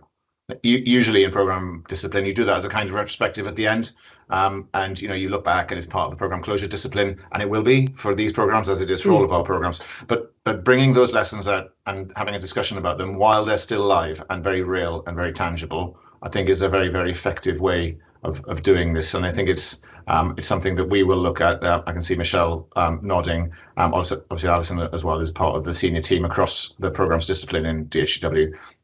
About how in other programs we can create more space to bring out lessons learned during the life of the program, because I think there's a lot of value in doing that. Yeah, so that's a really good point, Evan. Rydian. Oh, a lot to say on this, David, I'm afraid. That's all right. Right, so let's start with the scars. Okay, the scars of doing this the first time, of which I and a few others on this call have. 7 years to implement the ability for a clinician like myself to see any image on patient that comes to see me. And as a cancer surgeon, the ability to compare images in the continuity of care is key to understanding disease progression and cure. So this is a vital part, not only in the cancer network, but if you look at regionalisation and networking. If you take the trauma network, you're lifted off the motorway, you're scanned locally. People need to make instant decisions on where you need to go for the best outcomes. So this is a key part of care delivery. So the history of how we did it the first time and those relationships, I think is better this time, Alison. I think there's more understanding across the, but there are still some tensions, and the impact of environment A or organisation A decide actually we're not ready to go. That has a massive impact down the line, and that's something that I think is coming to light. My question is very similar to Lim's. As a requester of this vital service, I want my electronic test requesting to be always available through a single interface and in a common way to do it. And that should really be the same for me, should be the same for primary care. And I should be able to request a scan that you as a patient have locally, and I should be able to see it regionally and nationally. And those results and the results notification related to that imaging, it is important that those systems are maintained and work. So that would be my first question, Alison. My second question would be about the vendor neutral archived imaging ambition that came with the first PACS program. And where is that in this program? And the last thing is a comment on the benefits about screening. People who are having scans in car parks, their imaging needs to flow into the NHS with their pathway when they're identified as having disease that requires treatment. So if you could just highlight to us where we are with those, I'd be grateful, Alison. In terms of the vendor neutral archive, so because of the timelines of this program, that's not included in the scope. We're up against it in terms of the contract with the legacy supplier, so we haven't included that in the scope of this program, but it is something that is on the roadmap that we'll be looking at. And in terms of, you talked about the mobility, so there is work on the mobility for those scans, and hopefully, Rydian, you should be getting an invite to a demonstration of that at the end of May. There have been some delays in terms of the supplier working with them on the functionality of that, but that will be in place, and there should be a demonstration at the end of May on mobility. And the ETR? ETR, so yeah, ETR is we've done the integration for ETR in SIT. We've done the SIT testing of it. It's now with health boards to user acceptance test. So that is Betsy Cadwallader are doing the they're in UAT. They'll be users of it in July. Okay, thank you, Alison. Just remind me, I think I might know, where did this program originate before it really came to you? The the NHS, yeah. It was handed to us alongside LIMS in Jan 2023. Thanks. Thank you for that, Alison. Thanks for the context and the questions, Ridian. Before we bring this to a close, can I just check to see if anybody's got any further questions? No. Okay. Oh, Rowan. David, I'm been sat here considering whether I share this with this group, but I think I will on benefit. That I was having a conversation at a conference on earlier this week, and a sort of professional friend of mine described her parents who live in Powys, and one of them was notified of a chemotherapy treatment 2 days after the appointment during their care pathway, and it just calls to me how important it is to get these systems right, deployed on time, and for information to flow around the system in a timely manner, and that's the patient notification being part of that process. And it's not specific to LIMS and RIS, but given, how these systems enable, critical care delivery, we sometimes lose that. And I'm just going to say I'm a little bit surprised that we still have questions of resource to deliver these, critical systems for care when it's been top of out, the planning that has gone on, that Alison has led across the system, and I have to say, I'm a little bit surprised whether or not, of course, it is a squeeze system we have in Wales, whether we're making enough investment in the right places to get this done, because even when these systems are rolled out, as we've just heard, we get on the merry-go-round and start again. So if it sounds a little bit frustrated, I think I'm just saying things that everyone on this committee knows, and I'm saying it for the sake of ensuring that everyone listening to this understands that we know what the consequences are when this doesn't work. So thank you, David, for indulging me on that. That's okay, Robin. Fine. Alison, can I just add my thanks to you, Michelle, and the wider team for the job you've done over the last couple of years on this rescue mission. We've still got a lot of work to go to get this over the line, but we wouldn't be in this position without your efforts. So please pass on my thanks and the committee's thanks to the teams for the work that they've been doing. So just bring this to a close. We're being asked to note these two updates for assurance. We're now going to take a 15-minute comfort break. So could I ask everyone to return at 11:15 rather than 11:20 as advertised on the schedule? We're slightly ahead. And can I just remind everybody to turn your cameras off and put your microphones on mute during this 15-minute break. Thank you. Thank you. Okay, welcome back, everyone. Let's make a start on the second part of the agenda. We're now going to the major programs report, and for this, I'm handing over to Evan, and then we're going to bring other colleagues in for the various programs as we go through the agenda. Over to you, Evan. Great, thank you very much, David. So I'll set us up with the cover paper that we've got at the beginning, just to give an overview, and then we have the usual choreography as we go through each of the individual programs. And I'm very grateful to colleagues who've just joined us on the call or who have been here with us through the day. So the first thing I want to highlight is the change in the color scheme. The eagle-eyed amongst you will have noticed that that we slightly modified the way that we show the four colors. There's no other change to the RAG framework at all. So the words are all the same, but the colors that we use for green, amber red, and red have changed, and they've changed to match the colours that are used by internal audit for their assessments. So we've had quite a few conversations about the colours that we use. Internal audit use a particular set of colours to report high, reasonable, low and no confidence or assurance in their language, and we've therefore matched those colours because the internal audit ones are used right across the whole of the NHS, and we think that that's a more consistent approach rather than having a different colour set. It has the side benefit or advantage that it does make the overall dashboard look a bit greener, but I just want to emphasise to anybody watching that we're not colour washing.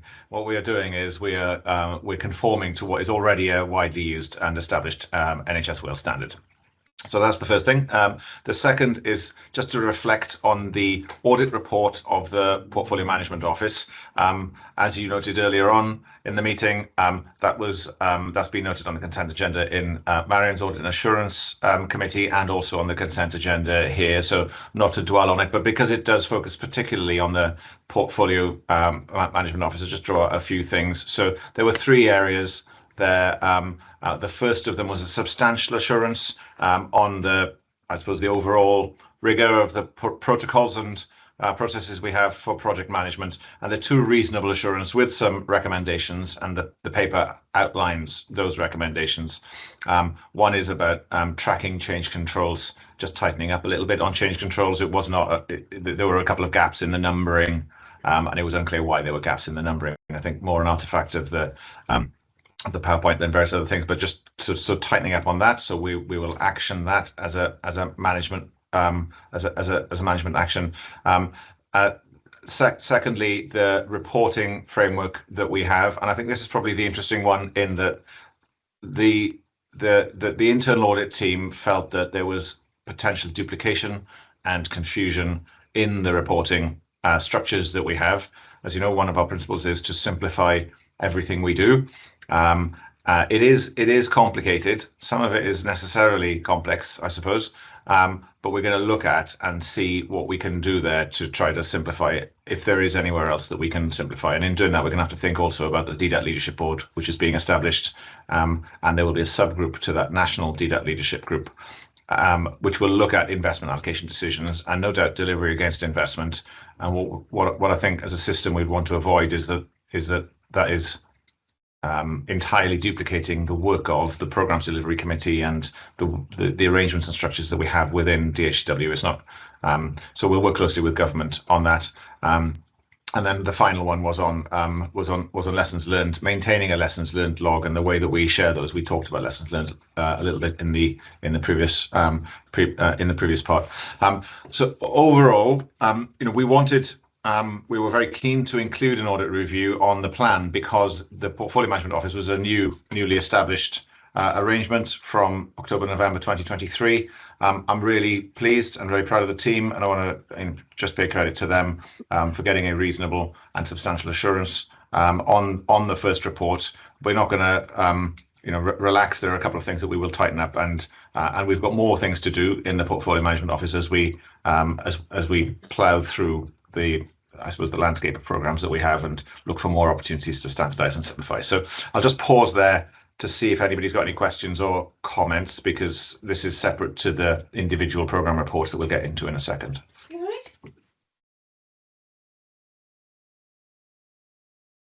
I think that was fairly clear. Even I can't see any hands up. So do you want to move on to the first update? Okay, great. Which is review? So, yeah, secondly, so the report does just draw out which programs are in which status, and it's also got an extract about the 4 risks that have been escalated from the Portfolio Management Board to the PDC.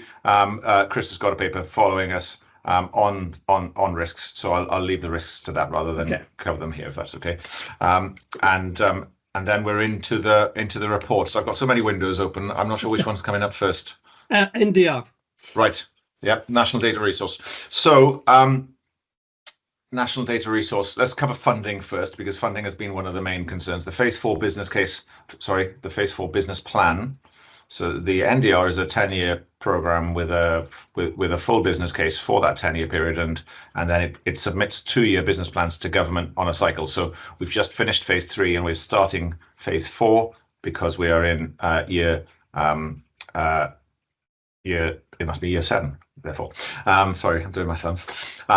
Welsh Government has the Phase 4 business plan. They've considered it at their investment panel. They've not yet formally approved the Phase 4 business plan, but in the remit letter, there is an allocation to the NDR. So effectively, Welsh Government have confirmed a 6 million allocation to us for the year, which is less than what was asked for in the Phase 4 business plan. Alongside that, there's been a let's call it a review or a consideration of the most appropriate mechanism for the funding which goes to health boards through the NDR programme. The Phase 4 business plan includes around about 2.5 million that would historically have routed through DHCW and would have been allocated out to the health boards through the programme governance, and then health boards will report back up to the programme board for the money that they receive. And broadly, that money provides funding for 2 posts in each organisation for their readiness for their data migration to the CDR. Welsh Government initially said that they would fund that directly to the health boards, but we now understand, although we haven't had the letters, that Welsh Government will revert to the previous arrangements, and we will be getting an additional letter alongside the remit letter that will say, here's the £2.5 million that will be distributed to the NDR federated partners through the NDR programme. And we're working with Welsh Government to just get the terminology right on that, because as I mentioned earlier on, Welsh Government have been dialing up the strength of their expectations, I suppose, about data migration and data flow into the NDR programme. And so the letter is an opportunity to maybe call that out and put a spotlight on it, and it provides a very clear mandate, I suppose, from Welsh Government. So that is an important thing, because it was a risk for us in terms of where we are on the financial arrangements. Other things, just to pick out some key achievements. So the care data record, which is the core direct care element of the NDR, has gone into a live clinical critical service. There's 24/7 support from February. There's quite a bit of work going on data cataloging, working closely with federated partners to expose all of the data that we will have in the CDR, so that there's a catalogue of access to that. The engagement, the big data events with stakeholders are continuing. And one thing which I think I'm really pleased with, which happened just after the reporting period, was the growth chart FHIR messaging standard. So there is a as part of the CDR design, as I'm sure you'll be aware, that we're trying to consolidate on FHIR as a data reporting standard, and we've provided an API for the growth chart. At the end of March, there were a couple of issues where we were unable to comply fully with that FHIR messaging standard. We took the decision to absolutely hold the line on the standard, not to compromise, not to put in place any interim arrangements, but to hold to the principles that we've set, which is that standards are standards, rules are rules, APIs are APIs, and they work the way they're intended to work, or they don't work at all.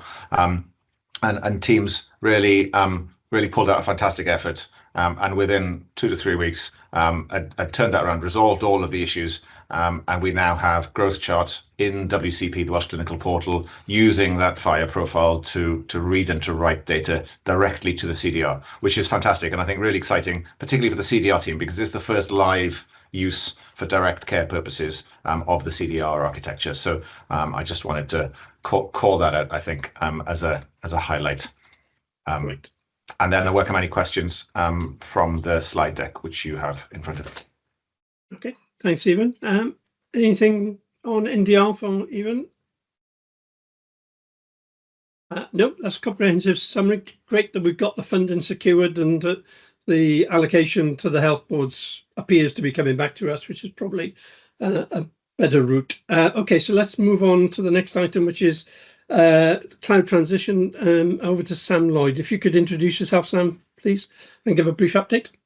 Thank you, David. Good morning, everyone. I'm Sam Lloyd. I'm Executive Director of Operations for DHCW. So the cloud business case was approved in January by Welsh Government. So this is the first report that we've submitted to this committee that's been fully ragged, because we are, has a red, amber, green status applied to it, because we're now in a position to move forward with the project on a secure footing. So we are currently rating ourselves as green, although obviously it's very early days. The case has been approved on the basis of a 3-year migration programme, but the costs have been forecast over 10 years, and that's in order to make sure that we give a balanced view of costs over the whole life, or over a decent period of time. So the hump of costs, the increased costs that we will incur during the migration program through dual running and transition activities and so on are smoothed out over a longer period of time, and we get a fair projection which shows the benefits of the work. We're currently in mobilisation, so we're bringing resources in. We've appointed a programme lead who started last week. We're in recruitment for architecture resources and others who will be coming in to shape up procurement activity and so on. We've issued a prior information notice to the market, which was asking for information and advice on how best to proceed with some elements of this work. We had 67 suppliers who expressed an interest through that process, and we're now in the process of reviewing outputs from that in order to formulate a commercial and procurement approach. Current thinking is that we will be going out to market for 3 lots. So the first lot would be an enabling works piece, which is looking at setting up landing zones and doing basic configuration, network connectivity, and so on. The second lot would be the migration activity, so that's moving services from the data centers to the cloud and undertaking any kind of transformation activity that needs to be done as part of that work.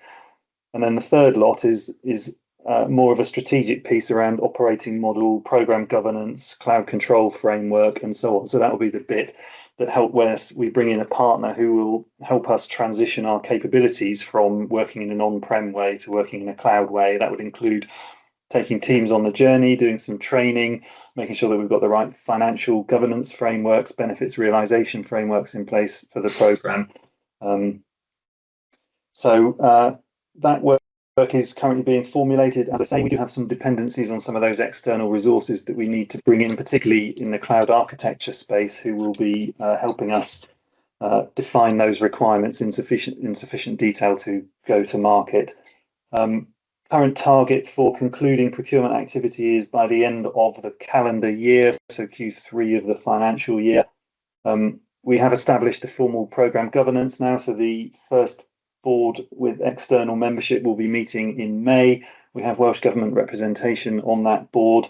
Part of the approval condition for the business case was that there would be an 18-month governance gateway where we would review progress in order to ensure further release of funding.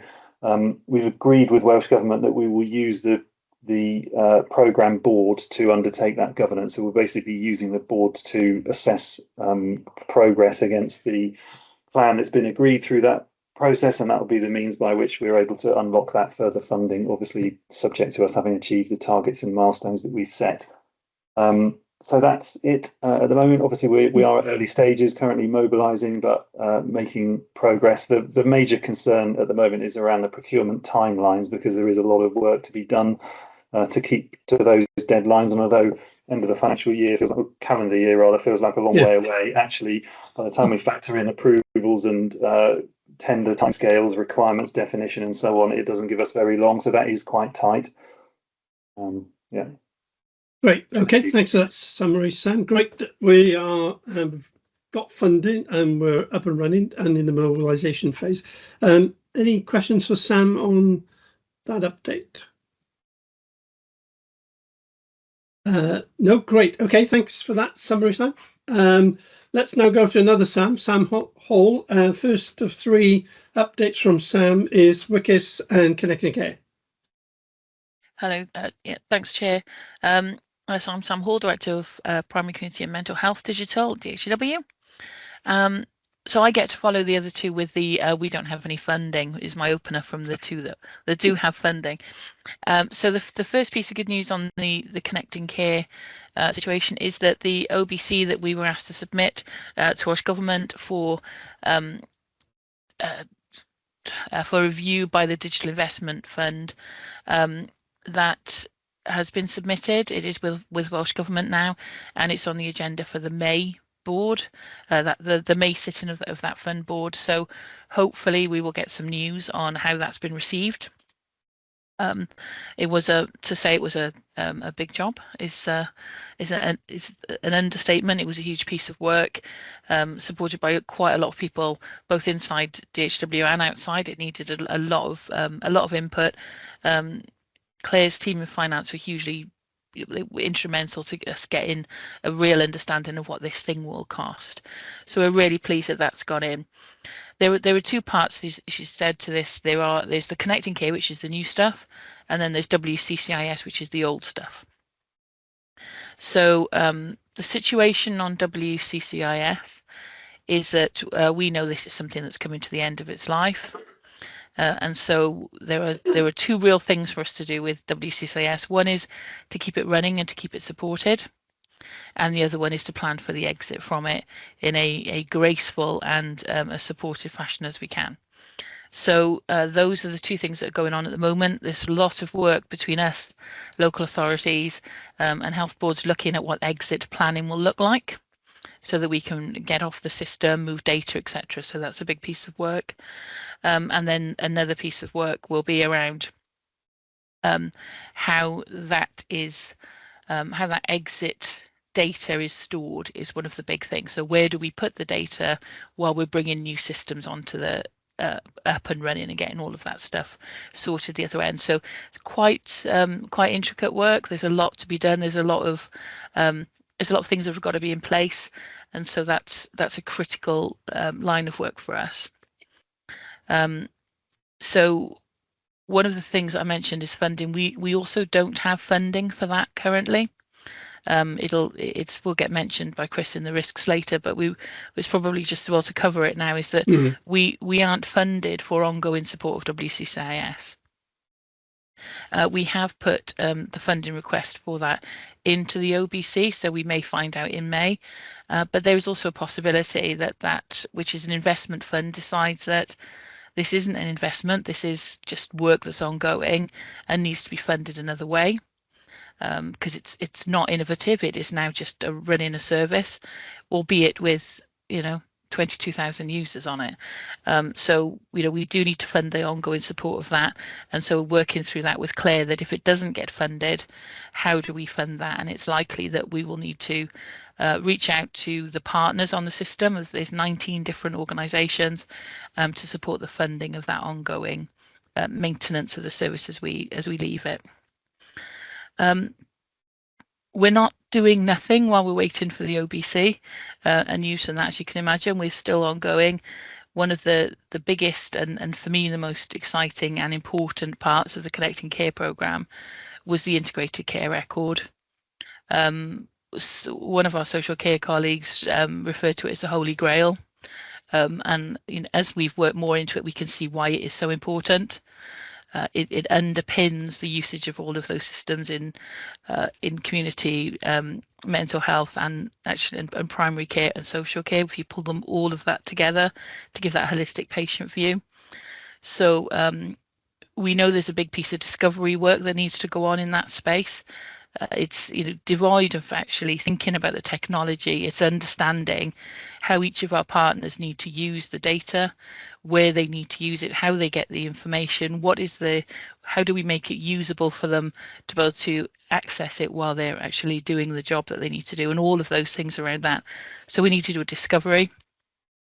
We took a paper to our internal execs this week to show what that discovery could look like. So that's another piece of work that is that is real foundational stuff as part of Connecting Care. So we are still ploughing on with that whilst we wait to find out if we have any future money. Okay, thank you for that summary. Any questions for Sam on Rowan? Thank you, David, and Sam. I hope I'm not asking an impossible question, but it's not intended to be. It does feel like this is a repeating pattern that we've seen, perhaps with the pathology systems that we heard about earlier, whereas there is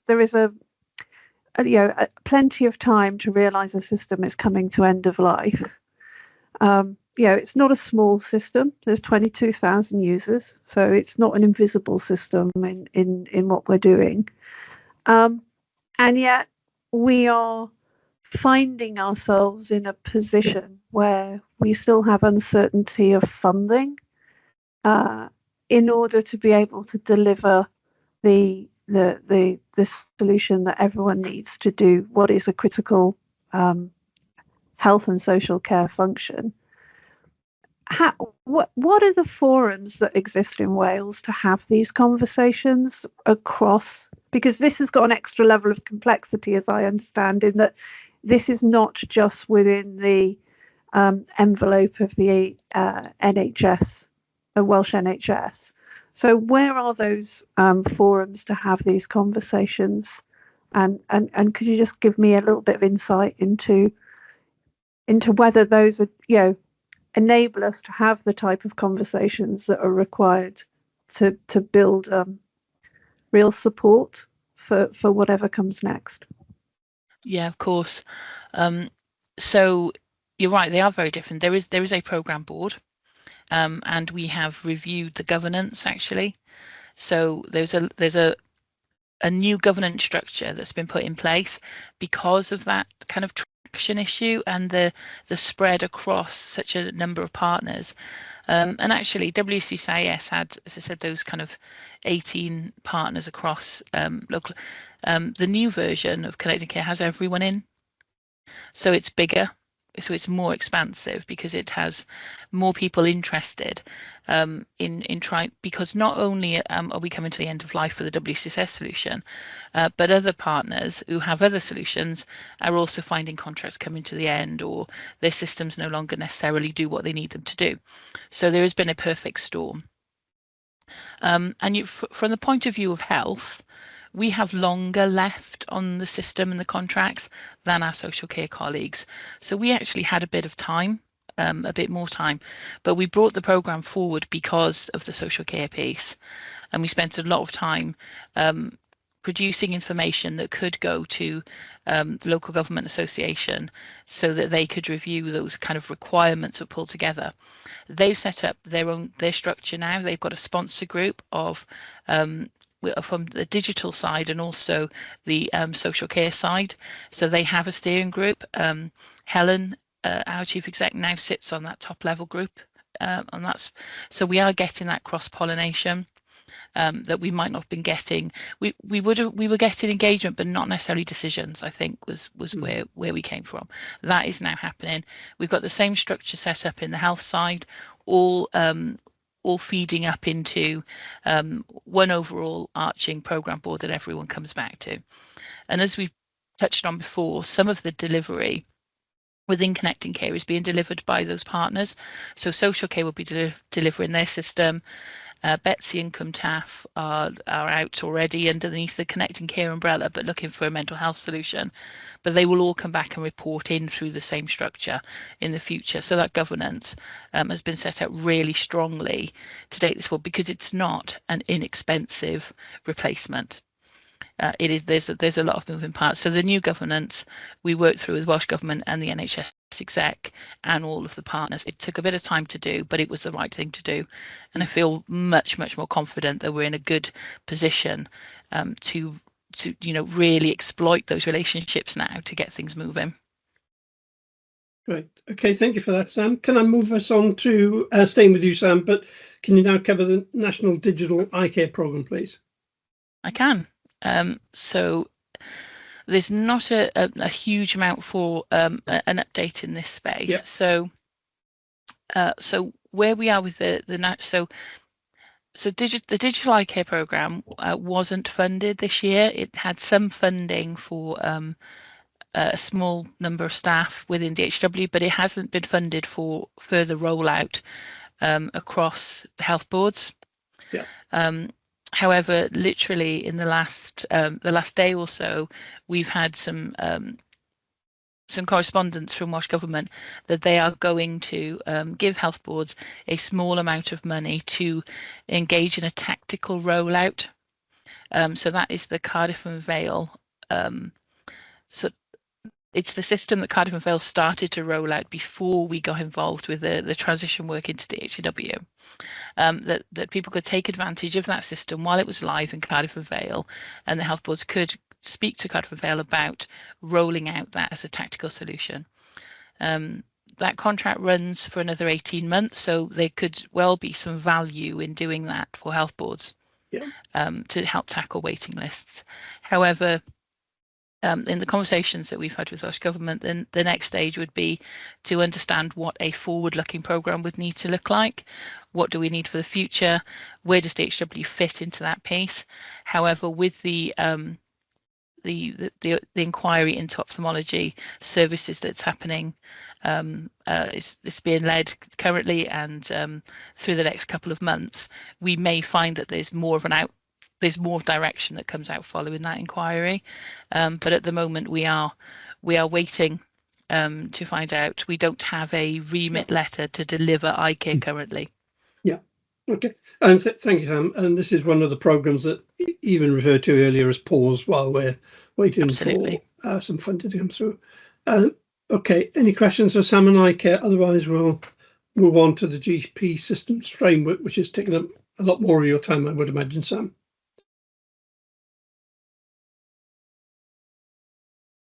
No. Yep, Sam. Okay. GP systems framework, please. Yeah, of course. So the GP systems framework, as you know, is that we had two suppliers supplying the systems that allow GPs to do all of the GP work across Wales. One of the suppliers left the market, and subsequently towards the end of last year also entered into administration. So we were already on a path to transition across. We continue to transition across. 50 plus, just over 50 GP practices have moved onto it was EMIS, but it's now Optum system. And we continue to do that whilst the administration of the other system is still carrying on. So we know that there is a preferred bidder in that space. Those negotiations going on. We have a negotiation team, as do the other nations involved. So it's Northern Ireland and Scotland. They're meeting with the bidder, but the current status is that all services resume. So nothing has changed. We are still running the service. There's been no degradation in the service. We continue to have conversations with the administrator about ongoing finances. We keep making our payments. They keep running the service, and that is where we currently are. We're doing continuous engagement with all of the stakeholders. As you can imagine, there's a lot of nervousness around the system, but we will continue to maintain that service. We've done a lot of planning for a number of scenarios, but currently we are hopeful that there will be a positive outcome from the negotiations we're having with the new buyer. They have indicated they would like the Welsh work, which is good. It's a really good start, and so that is progressing as we expected, just possibly slower than we would have hoped. The one thing that we are looking that we may pause under that GP framework is the rollout of kit, just so that we've got staff spare to make sure we can consider transition, and we'll catch up with that later in the year. But other than that, we are just maintaining the service. Yeah. Okay. Thank you, Sam. Any questions for Sam on the GP systems framework? No. Okay. Thanks, Sam, for the good work. Let's move on to the next topic, which is Digital Maternity Cymru, and I think I'm coming to Eva for that one. Is that correct? You are. Thank you, David. So this is another programme which is currently not assessed for delivery confidence. That's because it's in a state of change, I suppose we would describe it as. In December and in January, Welsh Government wrote to all of the health boards changing the basis on which a digital maternity solution would be implemented across Wales. The key elements of that would be that each health board be directly funded by Welsh Government, and they would contract directly with the maternity system supplier, and that obviously then has an impact on the intended role and expected role of the Digital Maternity Cymru programme that was going to receive the funding and lead on the contractual and the commercial arrangements. So the programme has put itself into a pause state, has undertaken an informal but an independent external assessment of some lessons learned and options for the way forward. We've shared those with Welsh Government. Those options boil down to standing down the Digital Maternity Cymru national programme and focusing on the specifically DHCW elements of the work that is needed to enable health boards to implement, and that is focused on confirming a data record standard for Wales, as well as data reporting standards in relation to maternity. And we're helped in that England published an updated version of the NHS England maternity data record standard on the last day of March. And the supplier that the health boards are awarding contract to is a dominant supplier across the maternity landscape across the UK. And so that supplier is well aware of the updated English data maternity record standard and is reconfiguring or adapting its product to meet that. So we've got some work to do over the next few months to not to Welshify, but to take the English data maternity record standard and to substitute value sets, for example. So the list of GP practices and other resources that you would put in, we need Welsh ones rather than English ones. But insofar as we can, we're going to stay closely aligned, just as we do for FIRE UK profiles. We substitute Welsh value sets in them, and we're going to be putting a project management arrangement around that, separate and new to the national programme, because it's got a different piece of work to do. Not for me, so that's where we are, DHCW. We will go through we're yet to formally confirm our position with Welsh Government. We hope to do that quite soon. We will then, we expect, close down the national programme, run a project over the next few months to complete the work on the data maternity data record standards and reporting standards, and then our work will be done, because it's health boards who are responsible for the implementation. I'm not accountable for what the health boards do, but through the Digital Directors Peer Group, the supplier System C Badgernet has met with the health boards and is strongly encouraging them to take a collective approach, to have a single clinical design authority, a single technical design authority, to have as much consistency in their configuration and implementation as is reasonably possible across the 5 health boards that are going to implement. And health boards are dealing with that and will be responsible for doing that themselves. We will not have a direct role in doing so, although it is quite similar to what the national programme would have been suggesting, although that proposal has come from the supplier rather than from the health boards themselves. Okay, thanks for that summary, Evan. Anybody got any questions on Digital Maternity Cymru? Okay, Simon first, please. You mentioned 5 health boards, Evan. Where's what's the other 2? So there are 2 that have implemented or are in the process of implementing. So an Erin Bevan has implemented already, Cardiff is down the track, and the other 5 are following. Okay, thanks. Rydian. Thanks, Stephen.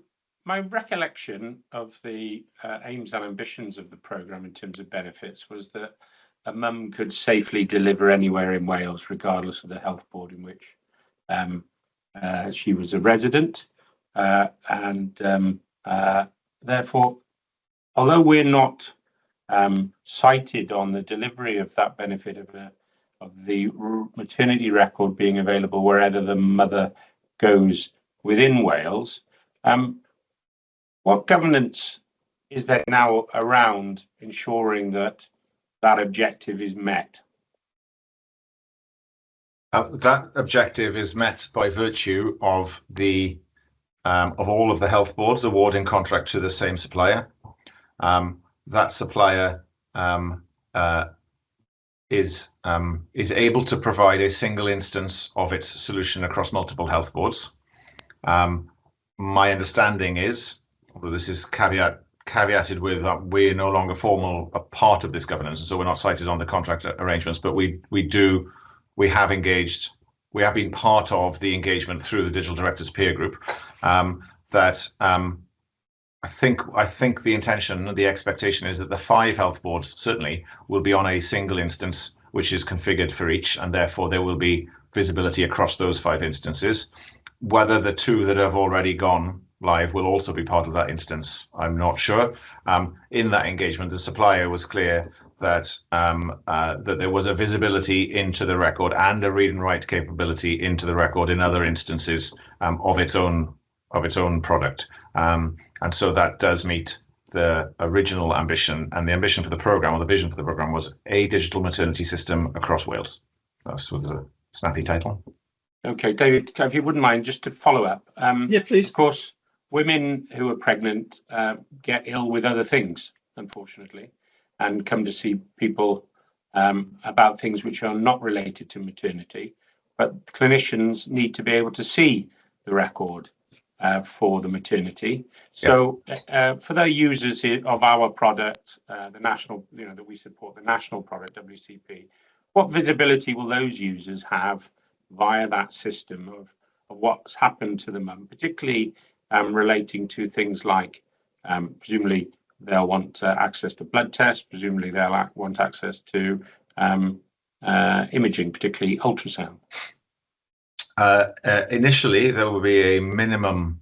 It'll be a minimal required integration in order to enable go live. So the timetable is quite challenging for health boards, and we will be having a discussion with them about integration requirements and with the supplier about what is the minimum integration requirement in order to go live. And Aaron Bevan have gone live. And Aaron Bevan, I understand, but again, this is caveated with not being directly involved in the project, have an integration to the newborn NHS number service, and they run an overnight process which takes information from their instance of WPAS into their instance of Badgernet. But those are the only two integrations that they have. As I'm not sure who said it, but somebody said earlier that it doesn't matter how complex your system, it can be integrated if you put the effort in.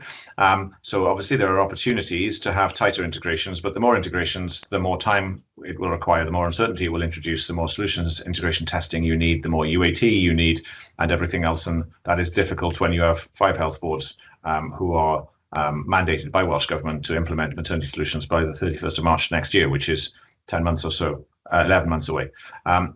So at the minute, it's a minimum integration. There will be opportunities to integrate further in future. But again, we're not party to the contractual arrangements, so we don't know what grip the health boards will have through those contracts to require integration from the maternity suppliers.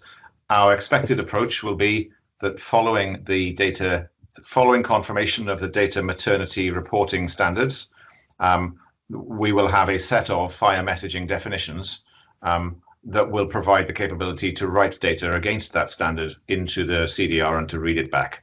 That's how we would expect to be proceeding. Rydian, you're on mute. Just to clarify then, it's potentially a all Wales system of a single instance, but siloed to maternity care only. Is that right?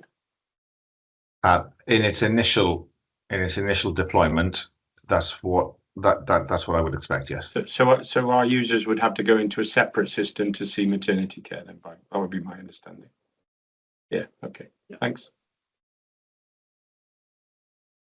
Okay, thank you, Rydian. Rowan, did you want to come in? You're on mute.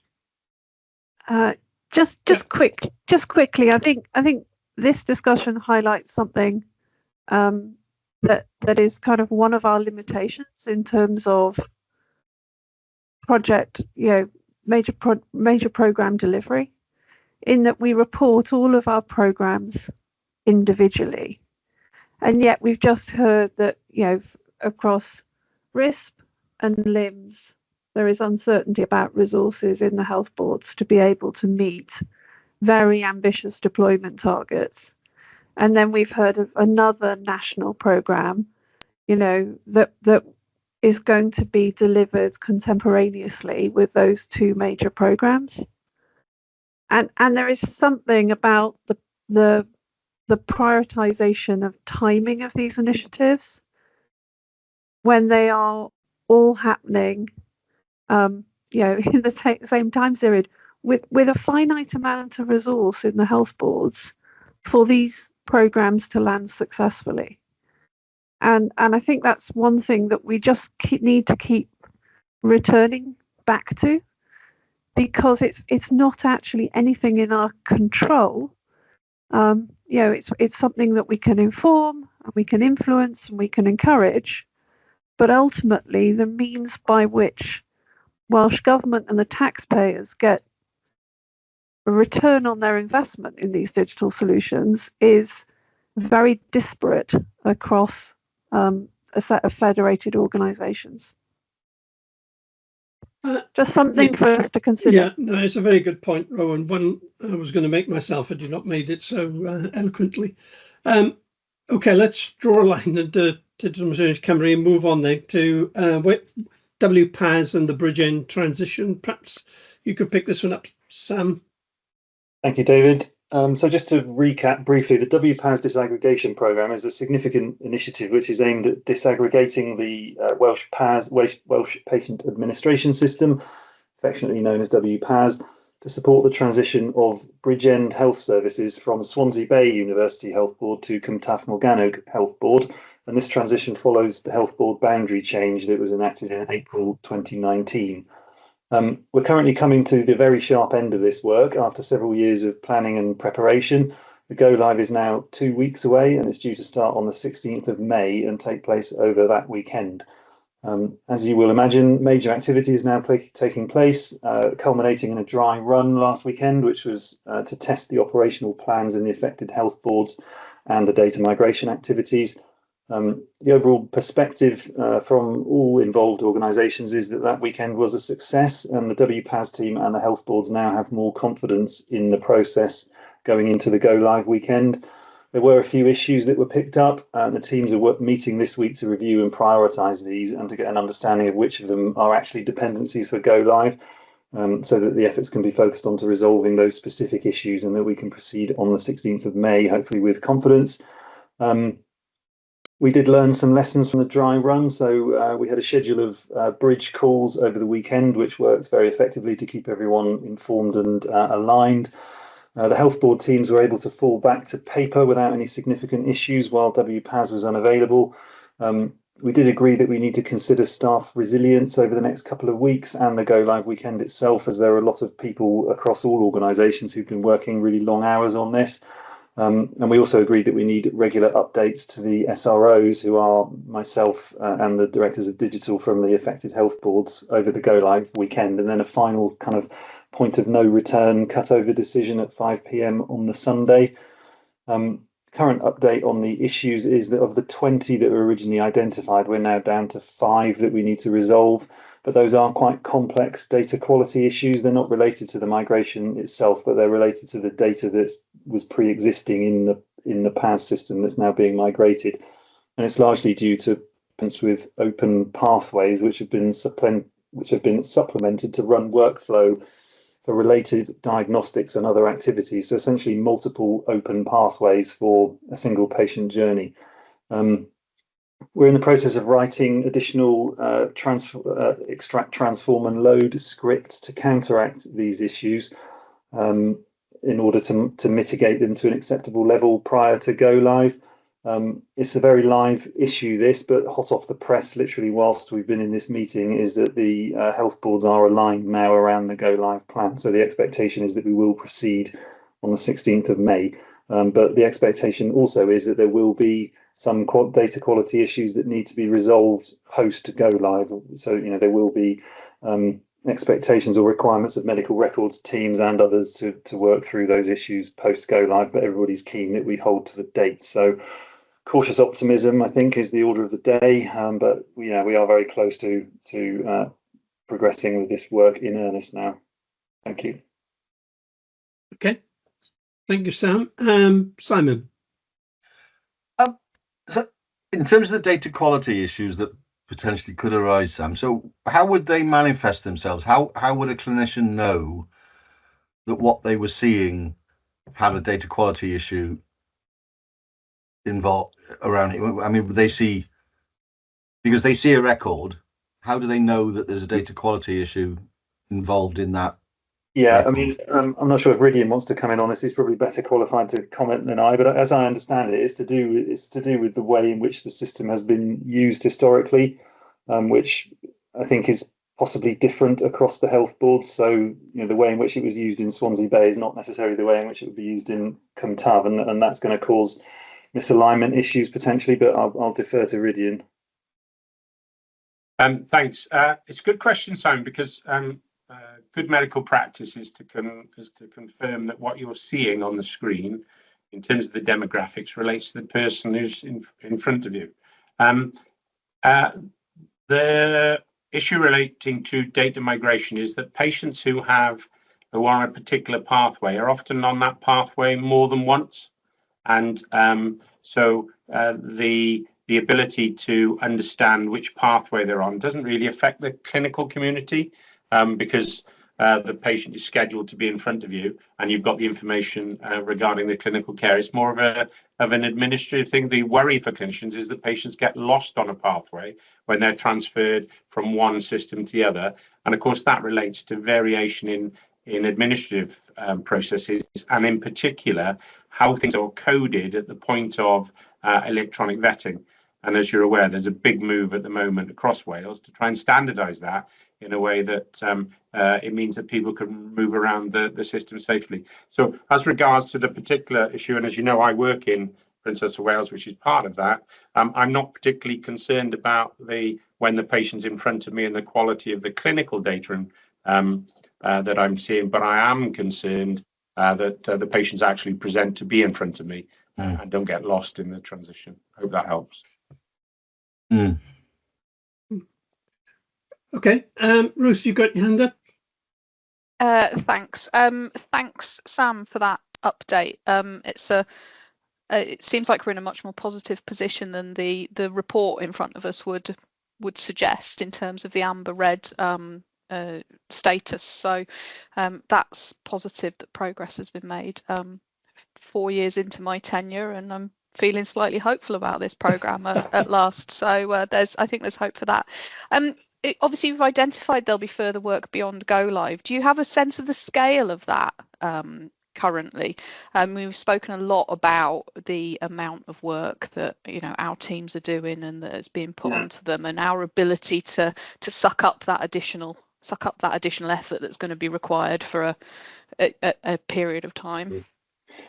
Yeah, so at the moment there are around 7,000 patients who are in this multiple pathways state. So I think it will depend, the volume of work after go live will depend on how much of that we're able to resolve beforehand through these additional scripts that are being written by the WPAS team.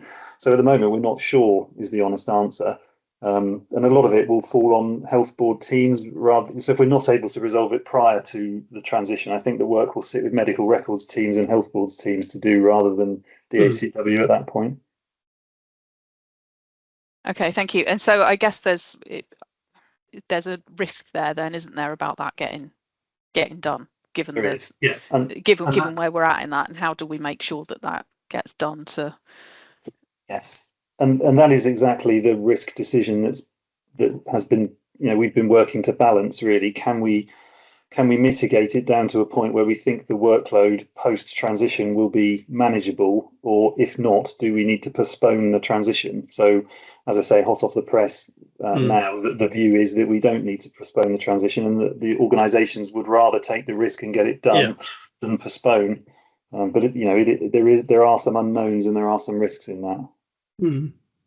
Okay, thank you for that, Sam. Okay, let's move on to cancer informatics, and we're going to go to Michelle for that. Yep, thank you, David. So I always think this should have been called the CANISC replacement programme, because our support for cancer, and particularly digital support for cancer, will carry on clearly, and I'm sure there's a lot that we can do in that space. But this particular programme, objectives were set to replace what was a very old now legacy product that was a bespoke product to support cancer care.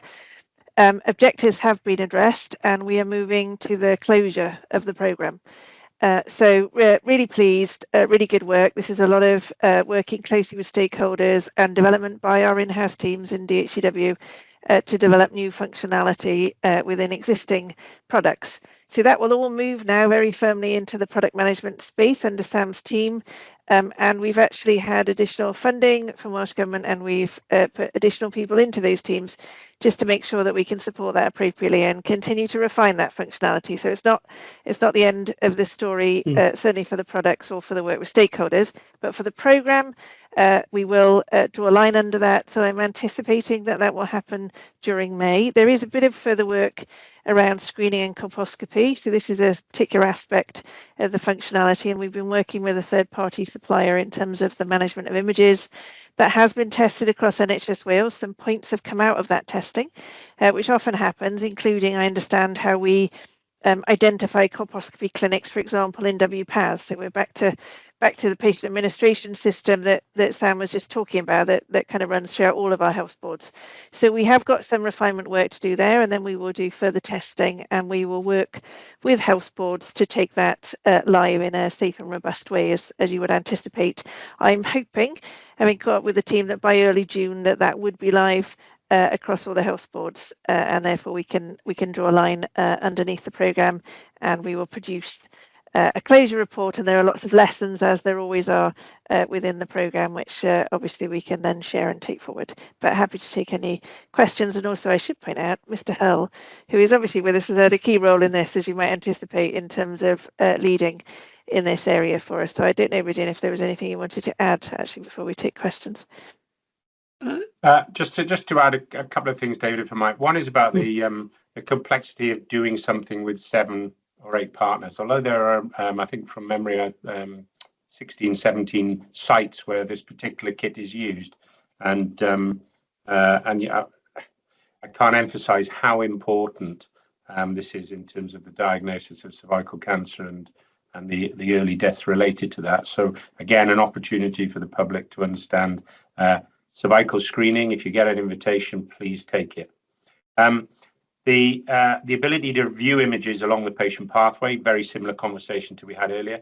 The coding of things needs to be uniform, and it hasn't been previously uniform. So when you amalgamate 7 different ways of doing something, there's some complexity about it. Big shout out to our CSIRO, Sam, and the leadership of cybersecurity across NHS Wales, because obviously that's an important element of the delivery, and the information governance team on ensuring the data privacy impact assessments are accepted across the health boards. So we're nearly there. The ambition was to get off CANISC. We will do that, and that with the colposcopy program combined with palliative care programs means we will ultimately be decommissioning a system that will be 30 years old in 2027.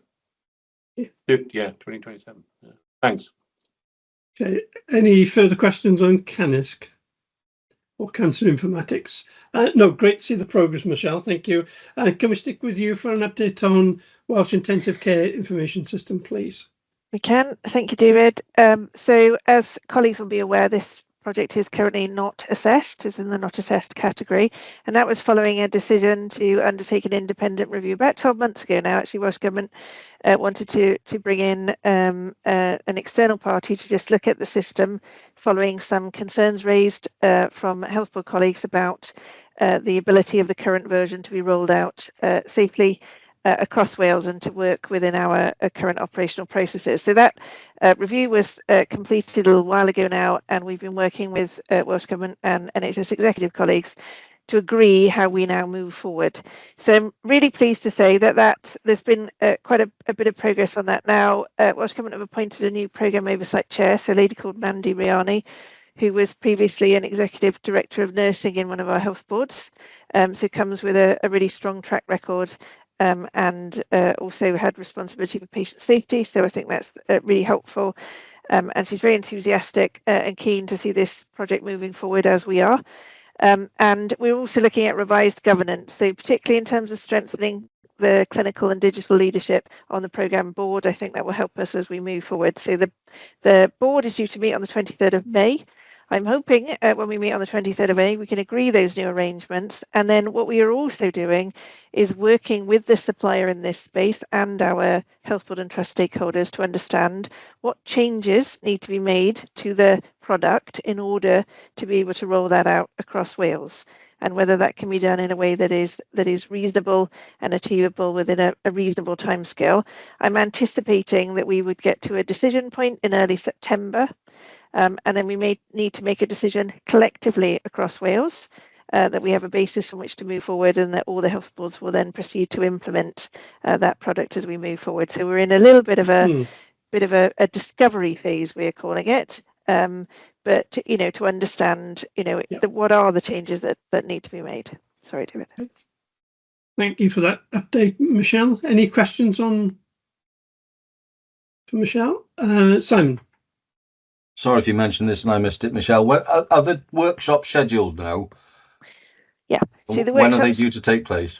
Yeah, so they start in mid-May.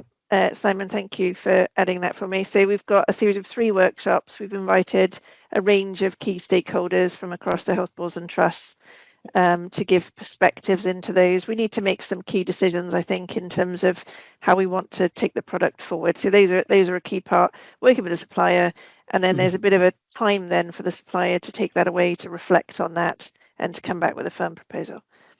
So, if I may, so the suppliers involved in those workshops as well? Yes, they will be. Oh, brilliant. Yep. Great. Yep. Stephen? And yeah, David, can I just add to that as well that Welsh Government have written to all NHS Wales, all relevant NHS Wales organisations, reinforcing the need for a strong participation and a clinical representation and a proper engagement with all of these workshops, and setting out the roadmap to give more confidence and assurance. I think that would go to plan. Okay. Fine, thank you for that, Michelle. Right, we're over to you again, Evan, for the last 3 updates. Can I just point out we're running over time? We should be moving on to the risk section now. So if you could be as brief as possible on the next 3, it'd be appreciated. Yeah, I will do that then. So I'll take them one at a time, then I'll wrap up a little bit on after the medicines. So EPS is reporting an amber green status. The reasons for that are in the report. We've still got some stuff to work out with one of the key with a key supplier to get the ability to geographically search into the across border for nominating a community pharmacy, and also, of course, there's the exit of IPS from the system, which is creating a little bit of disturbance. But we still have a reasonable confidence of delivery to time. We're making good progress. So as the report says, by now there will be well over 1 million. So at the end of March, there was 1.4 million prescription items have been claimed through this. We've got I think, how many have we got? 4 at the end of March. We had 44 GP practices, 281 pharmacies, and 3 dispensing contractors connected to the EPS system, and we've got prescription ready notifications flowing through the app. So we're in a rollout and scale up phase. It is working, and it's working at scale, and now we would expect to ramp that up. The speed at which we're going is 14 practices per month, I believe, at the moment. We're working with government, or maybe it's 12, it's either 12 or it's 14, but we're working with government to explore options to potentially accelerate that, while at the same time, and this is the news which is not in the report, our funding allocation for EPS for 25-26 is reduced from the original plan. So the team have been working closely with other teams, particularly Sam Hall's team inside DHCW, and also with Welsh Government, to set out the options and the impacts and the consequences of the funding reduction, and what are our options in order to maintain that timetable. So we're just waiting to finally confirm that with Welsh Government. What we believe we'll be able to do is to maintain the current delivery timetable and the milestones that we have, with around about a £300,000 to £400,000 shortfall, which we will look to recover from other sources inside DHCW, including other programs potentially in years. So we're hoping to commit to the full delivery timetable, even though we are seeing a reduction in the funding which is allocated. But that's a look ahead, so it's not actually pertinent to the report you have in front of you. Simon. Unless I'm looking at an entirely different report, you mentioned EPS was amber green. It's marked as green in the report. No, that's the changes of colours. So the green is a dark green. Oh, I see. Sorry, I'm looking at. Sorry, it's you're looking at the colours rather than the words. I forgot we have 2 shades of green.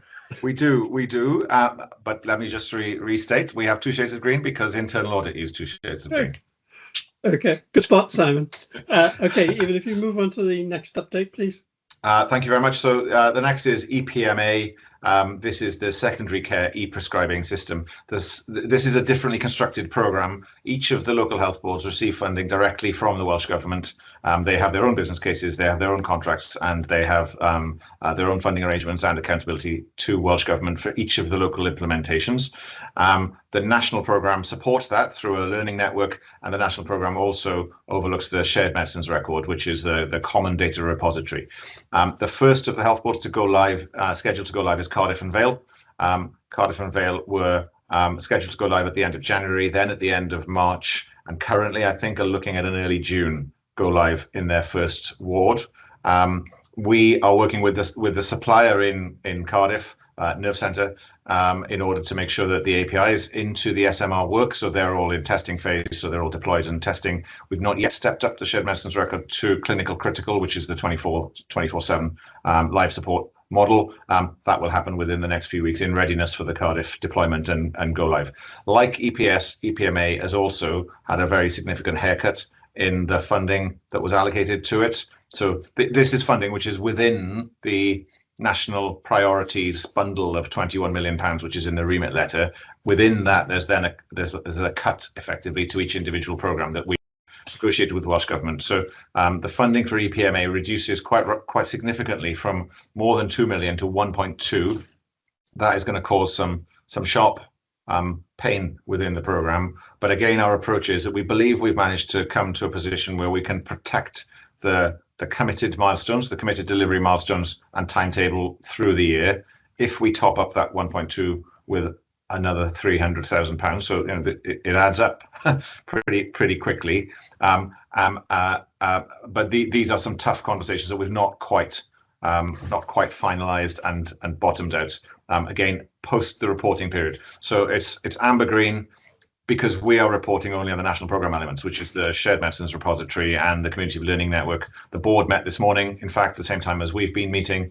I can't report on the status of the individual health board programmes. There are many of those, but they all report directly to the Welsh Government, not to us. Okay. Thanks. Even can't see any hands, so if you could maybe close out with DSPP. Very good, thank you. So, for this reporting period, the main story, I think, is engaging directly with the Minister about the options around the timetable through 2025-26. We presented to her gold, silver and bronze options. She said, I want the silver option, but for bronze money. Actually, where we've landed into March now is that we're going with a silver option, and we've pretty much got silver option because Welsh Government has been able to provide the funding that will give us a good confidence in terms of the delivery of the silver milestone programme that we have that we've set out to the Minister. The Minister's taking very, very close interest in the NHS Wales app. It'll be part of the Digital Summit, which is coming up next week, and we're working towards a public comms campaign later on in this year. There's a run up to that to get the collateral and all the stakeholders and everything in place. The key thing which I want to call out, there's a mention in the slide deck. This is the situation at the end of March about the planning for the deployment of the Welsh Identity Verification Service. This is the offline get yourself an NHS login service. That was planned to go from sort of mid-May through to the end of June in a staged deployment. The Minister asked us to bring that forward, and the team have done an absolutely cracking job. They completed that work within 2 to 3 weeks, accelerated. WIVs went live last week. And we are seeing WIVs patients being onboarded through GP practices across Wales as of last week, and that is going to ramp up. So I think that's a credit to the team, but also to the GP partners and professions that we've worked with in order to be able to do that. Other than that, the structure of delivery increments and work packages is working effectively. It's all reporting healthily at the minute. So there's a busy roadmap there. But this is a stable, from my perspective, this is a stable, well-established team with commercial arrangements that got a reasonable assurance when we audited them about 6 to 9 months ago. It's absolutely in the spotlight for ministers. It's really important that we manage to protect and to maintain the timetable that we have, and we're working very closely with all of our stakeholders and partners to do that. Okay, Marion. Thank you, Chair. Diolch, Ivan, and good to see the news about the verification system in April's newsletter earlier. Can I just ask simply, what's the nature of our engagement to ensure maximum take-up to, sort of aid digital inclusion, etc.? In terms of our support for digital inclusion promotion generally?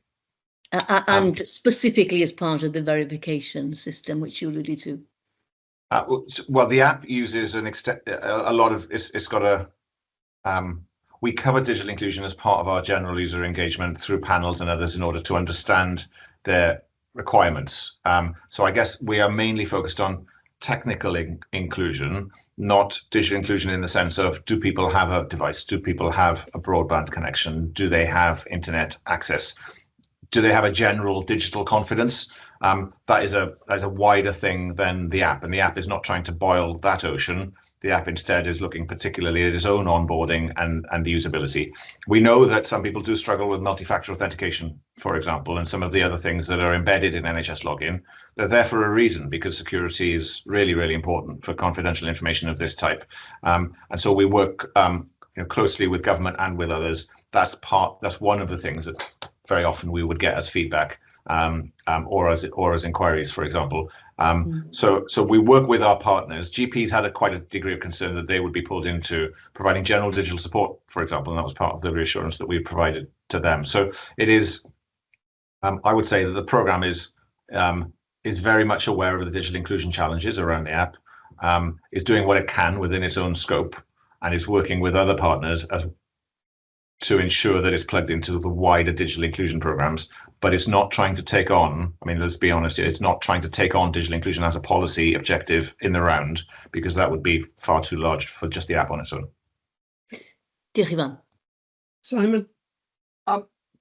You referred to it earlier, Ivan, the Ministerial Advisory Group report, and in that there is reference to the app, and it may be too soon for you or the team to have had a think about this, but it specifically recommends, I can't remember the exact words, but I think it's aligning the NHS Wales app with the NHS England app, I think was the phraseology. And I think that recommendation was accepted, just said accept. And I just wondered if any had any thoughts of the possibility of that, the potential of that, the complications of that, well, the benefits of that. Yeah, I think there are two separate conversations. So there's the equivalence or comparability of the features that are available in the NHS Wales app compared to the features available in the NHS app in England, and we've provided some advice to ministers to compare those. There's quite a difference in the resource investment scale in England compared to Wales, but we're very conscious of the comparison that the public will make, and our desire to follow closely, at least, and to have that comparability. We've got an advantage in that the NHS Wales app code base is derived from the English code base, and so it's easier to take features that have been written in the English code base and to translate them to the Welsh code base than it is to write them from scratch. So we do save usually the equivalent of a kind of 1 12-week sprint for one team, for example, when we do that. And we work very closely with the NHS England team. We continue to do that, and there's some functionality that's in the NHS Wales app which is not in the NHS England one. Language is the most obvious one, but also the about me patient provided information, for example, would be a second thing. I think what the review was suggesting, well, why do you even have an NHS Wales app? You should just use the NHS app from England in Wales. That would be a lot easier, wouldn't it? That has been partially, so the government partially accepted that recommendation. The app was in there alongside other things too.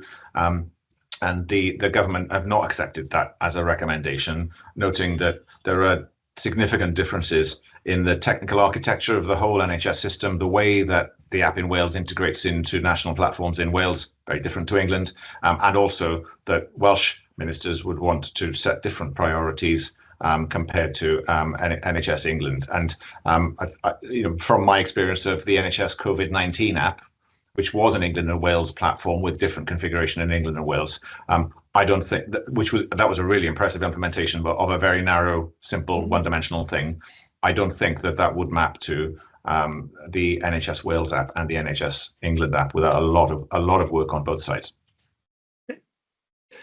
Thanks, Stephen. We are running quite a bit over time, so if we could skip the other projects updates that you might normally have done and just move to Chris. Chris, if I can ask you to be as succinct as you can, we will overrun a little bit, but maybe we can trim the comfort break between now and the private meeting, which will follow on from this.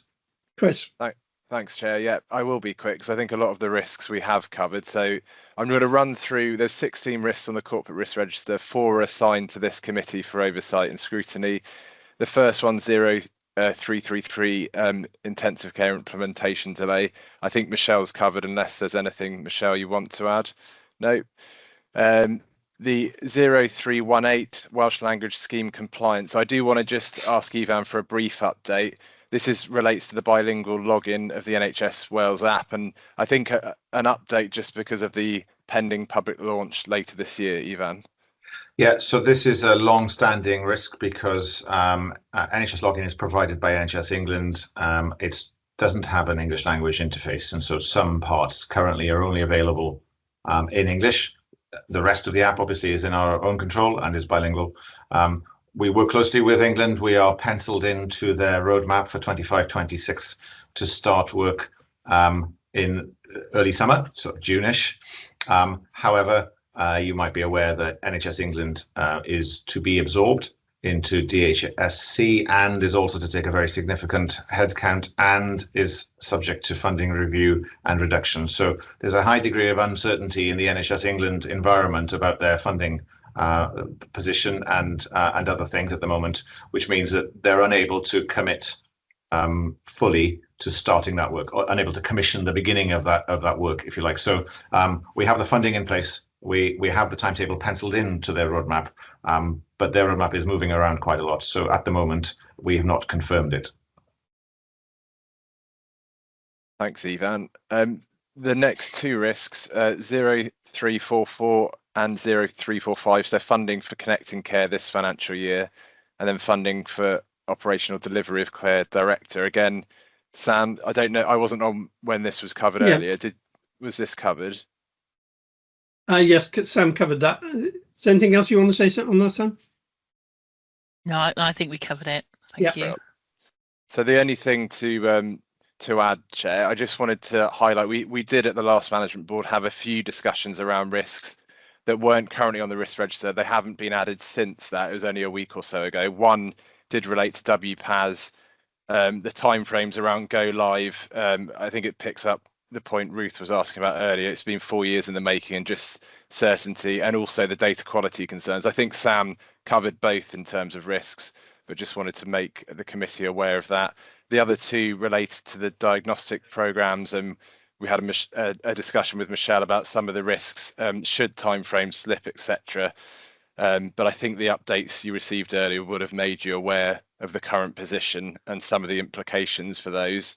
And the last thing I wanted to mention was, and I think this came up earlier as well, the system, as in NHS Wales' ability to absorb change from a digital perspective. I think that is something, David, perhaps as part of the development session, we consider, and what is DHCW's optimal portfolio amount, scale of change that we can deliver successfully. I think those are 2 areas that, because of the convergence in the diagnostic programs, it's really brought into sharp focus what and how we can deliver successfully. I think Rowan mentioned it earlier, so I'll just conclude with that, but happy to have a bit of a discussion on that if it helps at the development session. I think that would be really helpful. Thank you, Chris. Thank you again for being succinct and getting us back on track. Any questions on risks? Okay, fine. So let's move to the closing matters. AOB, I've not been advised of anything in advance, so I'll just pause in case anybody's got anything. No. Okay. Committee highlights, reports. Chris, the point you just made about the system's ability to accept the level of change that we've been asked to do, I think is something that I will need to flag along with the LIMS RISP as an example of that, and some of the funding issues we've got. If anybody's got anything else that they wish to raise, please let Chris and the governance team know. The date of the next meeting is the 7th of August, and I'll now bring this committee meeting to a close and ask those of us that are attending the private meeting to dial off and rejoin the private meeting in 15 minutes or so's time. Okay, thanks everyone. You're welcome back.